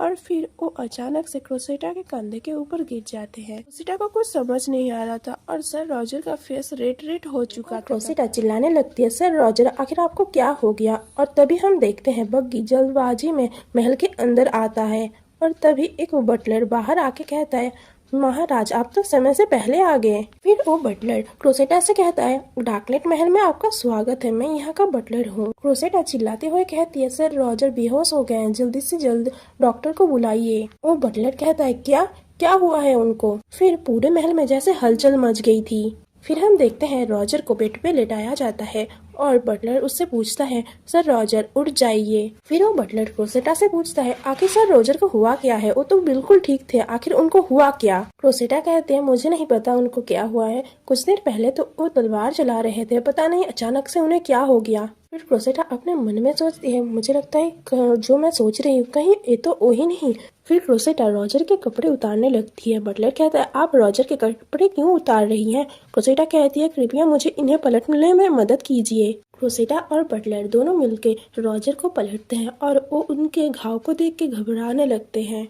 फिर डॉक्टर आके उनका चेकअप करते हैं। फिर डॉक्टर क्रोसेटा से कहते हैं उनका हालत बहुत ही खराब है, उन्हें कोड़े भी मारे गए हैं। ये तो बहुत ज्यादा शॉकिंग बात है कि वो चल भी पा रहे थे इतनी देर से। मैंने अपने 20 साल के तजुर्बे में कभी भी उन जैसा जिद्दी मरीज नहीं देखा था। क्रोसेटा कहती है क्या अब रॉजर ठीक है? फिर डॉक्टर जाते हुए कहते हैं मुझे नहीं पता वो ठीक है कि नहीं, मुझे और ठीक से उनकी चेकअप करनी पड़ेगी, मैं उनके लिए नर्स भेज दूंगा, अब मैं जा रहा हूँ और मुझे पूरा यकीन है कि बाकी सब भगवान संभाल लेंगे क्योंकि वो पुजारी हैं। क्रोसेटा उन्हें पीछे से बुलाते हुए कहती है क्या आप अभी चले जाएंगे? आखिर आप कैसे डॉक्टर हैं जो अपने मरीज को ऐसी हालत में छोड़ के जा रहे हैं? तभी मार्गरेट कहती है असल में डार्कलेट महल के परिवारों के पास ज्यादा पैसे नहीं है इसलिए डॉक्टर ऐसे ही जा रहे हैं, मुझे नहीं लगता उनको पैसों के सिवा और किसी चीज में फर्क पड़ता है। क्रोसेटा कहती है क्या फिर भी उन्हें नहीं देखना चाहिए उनका मरीज ठीक है कि नहीं? क्या हमें सचमुच भगवान के भरोसे रहना चाहिए? मार्गरेट कहती है आपको चिंता करने की जरूरत नहीं है, सर रॉजर को भगवान का वरदान है। क्रोसेटा कहती है क्या इसका मतलब क्या है? मार्गरेट कहती है क्या आपको सच में नहीं पता? यहाँ तक सारे बच्चों को भी ये बात पता है, आपको कैसे नहीं पता? मार्गोट अपने मन में सोचती है शायद इनको कुछ भी नहीं पता। असल में ये हमेशा से अपने कमरे में जो बंद रहती थी पहले।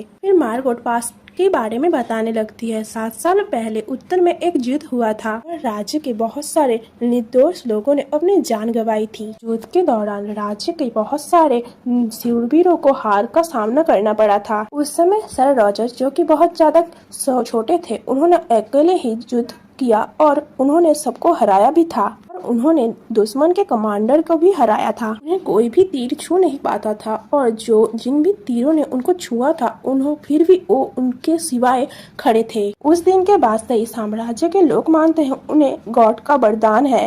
क्रोसेटा कहती है क्या? मुझे नहीं लगता ऐसा हो सकता है। फिर से मार्गेट कहती है इसके बाद भी उन्होंने साम्राज्य में अपना युद्ध का दौरा जारी रखा और इसकी वजह से ही धार्मिक संगठन में वो तेजी से ऊपर के पद में पहुंच गए। शायद होली किंग ने मान लिया था कि रॉजर डार्कलेट की मौत सामान्य घाव से नहीं होगी, इसलिए शायद उनको इतना ज्यादा घाव दिया है। इसलिए शायद उनको ये लगा कि वो उनका मन बदलने के लिए जितने चाहे उतना उन्हें पीट सकते हैं। रोसेटा गुस्सा होते हुए सोचती है शायद यही वजह है कि होली किंग उसे जाने नहीं देना चाहता था। फिर वो कहती है तो क्या हुआ अगर उनको गॉड का वरदान भी प्राप्त है, पर वो उनके साथ ऐसा नहीं कर सकता। अगर वो इसी तरह उसे और पीटता तो वो मर भी सकता था। फिर वो अपने मन में सोचती है मुझे लगता है इसी बड़े पद की वजह से वो अपनी भावनाएं जाहिर नहीं कर पाया और इतना ज्यादा दर्द वो अपने मन में ही सहता रहा। उसने ये सब मेरे लिए ही किया है, मुझे उस जगह से निकालने के लिए। अभी हम देखते हैं बटलर आ जाता है। वो आके कहता है सुनिए मैडम। रोसेटा उसे देख के अपना चेहरा ढकने लगती है। बटलर कहता है क्या आप ठीक है मिस? आप ज्यादा चिंता मत कीजिए, सर रॉजर जल्द ही ठीक हो जाएंगे, उन्हें ईश्वर का वरदान प्राप्त जो है।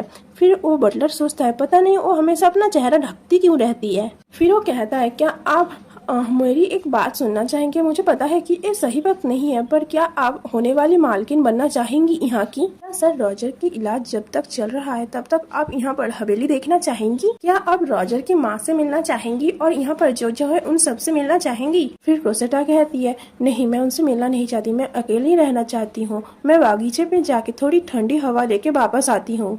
फिर सीन चेंज होता है और क्रोसेटा बाहर जाके बैठी थी। वो रॉजर के बारे में ही सोच रही थी। वो सोच रही थी कि सर रॉजर को इसलिए ही कोड़े पड़े थे क्योंकि उन्होंने पुरोहित पद छोड़ने की बात की थी। पर होली सी ने मेरे साथ जो किया, उनके इसी काम के लिए उन्हें जो सजा मिली वो तो ठीक है, पर मुझे नहीं पता था कि सर रॉजर को भी मेरी वजह से ही सजा मिलेगी। पता नहीं सर रॉजर मेरे बारे में क्या सोचेंगे। तभी हम एक आवाज सुनते हैं। कोई कहता है सुनो तुम यहाँ क्या कर रही हो? तभी क्रोसेटा मुड़ती है। वो लेडी कहती है क्या आप रॉजर के दोस्त हैं? क्रोसेटा कहती है क्या आप कौन हैं? फिर क्रोसेटा अपने मन में सोचती है ओ नहीं, मैंने गलती से उनसे नजरें मिला ली। क्रोसेटा सोचती है पता नहीं अब क्या होगा। फिर क्रोसेटा उस लेडी के पास जाती है। वो लेडी क्रोसेटा के मुंह पे हाथ रखते हुए कहती है मेरी प्यारी बच्ची तुम रो क्यों रही थी? फिर क्रोसेटा कहती है क्या आप सर रॉजर की माँ है? फिर ओ लेडी क्रोसेटा को हक कर लेती है। फिर से ओ लेडी कहती है चिंता मत करो, सब कुछ ठीक हो जाएगा, एक माँ सब कुछ समझ सकती है। क्रोसेटा सोचते एक ऐसी एहसास है, मुझे एक अच्छा गर्म महसूस हो रहा है। क्रोसेटा ने अपनी पहली जिंदगी में इतना ज्यादा आराम कभी भी महसूस नहीं किया था, इसलिए वो रोने लगती है। वो रोते हुए कहती है मुझे माफ कर दीजिए, मैंने रॉजर को बहुत ज्यादा दुख पहुँचाया। फिर सीन चेंज हो जाता है और हमें ड्यूक मैंसन दिखता है, जहाँ पर ड्यूक कह रहा था कि वो सच में रॉजर के साथ सगाई करने चली गई है। और गतानी हाउस के सामने जो भी घटनाएं घटी उनके बारे में अफवाहें जैसे आग की तरह फैल रही है।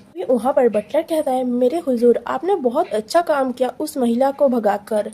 वो कहता है मुझे नहीं पता था मैं उनके ऊपर इतना ज्यादा अच्छे से ट्रीट क्यों कर रहा था। वो महिला बिल्कुल भी काबिल नहीं थी यहाँ पर महारानी बनने के लिए। मुझे तो उनके बारे में सोचकर ही डर लग रहा था। पता नहीं आपने क्यों ऐसा किया, पर आपने अच्छा ही किया उनसे सगाई ना करके।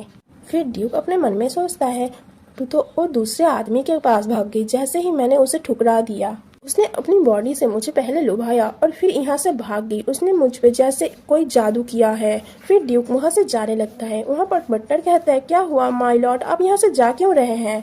ड्यूक अपने मुंह पे हाथ रखता है और जैसे एक अजीब सा चेहरा बनाता है। फिर ड्यूक अपने बटलर से कहता है जल्द से जल्द गाड़ी तैयार करो, मुझे डार्कलेट हाउस जाना है। फिर हमें नेक्स्ट सीन दिखता है जहाँ पर बग्गी तैयार थी और ड्यूक भी बिल्कुल तैयार था क्रोसेटा से मिलने जाने के लिए। ड्यूक अपने मन में सोचता है हालांकि मैं श्योर था कि मुझे उस लेडी से और फिर कभी नहीं मिलना, मैं चुपचाप बैठे हुए ये सब नहीं देख सकता। पता नहीं उस लेडी का चेहरा मेरे सामने बार बार क्यों आ जाता है और मुझे बार बार ये परेशान क्यों कर रहा है। क्या ऐसा नहीं लग रहा है कि मैं उसके सगाई में दखल देने जा रहा हूँ सिर्फ इसलिए कि मैं उसके बारे में सोच के पागल हो रहा हूँ। बट मैं अभी ये सोच रहा हूँ डॉक्टर महल में जाने के बाद मैं उससे क्या कहूँगा। फिर सीन चेंज होता है और हम दूसरी तरफ रॉजर को देखते हैं जो कि नींद में बड़बड़ा रहा था। वो अचानक से उठता है और कहता है लेडी गतानी कहाँ है। फिर वो अपने सामने देखता है उसकी मॉम और क्रोसेटा एक साथ बैठे थे और क्रोसेटा उसकी मॉम के कंधे के ऊपर सो गई थी। फिर रॉजर की मॉम कहती है वो मेरे साथ मिलकर तुम्हारी देखभाल कर रही थी इसलिए वो थक गई थी और वो मेरे कंधे के ऊपर ही सो गई। शायद वो अपने बड़ी भाई के लिए बहुत ज्यादा फिक्र कर रही है।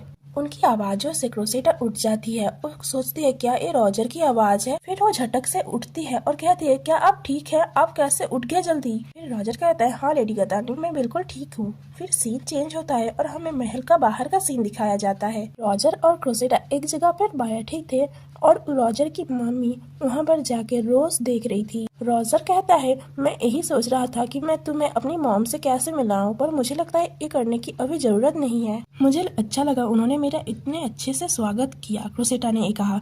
फिर वो सोचती है कि ये बहुत ज्यादा शौक की बात है कि उन्होंने मुझ पर हमला नहीं किया। फिर क्रोसेटा कहती है मुझे लगता है आपकी मॉम ने मुझे आपकी बहन समझ लिया है। रॉजर कहता है हाँ मुझे भी यही लगता है, इसलिए उन्होंने तब मुझे आपका भाई कहा था। मैंने जब आपसे पहले कहा था कि मेरी माँ बीमार है तब शायद आपने ठीक से सुना होगा, इसलिए आपने कुछ नहीं कहा।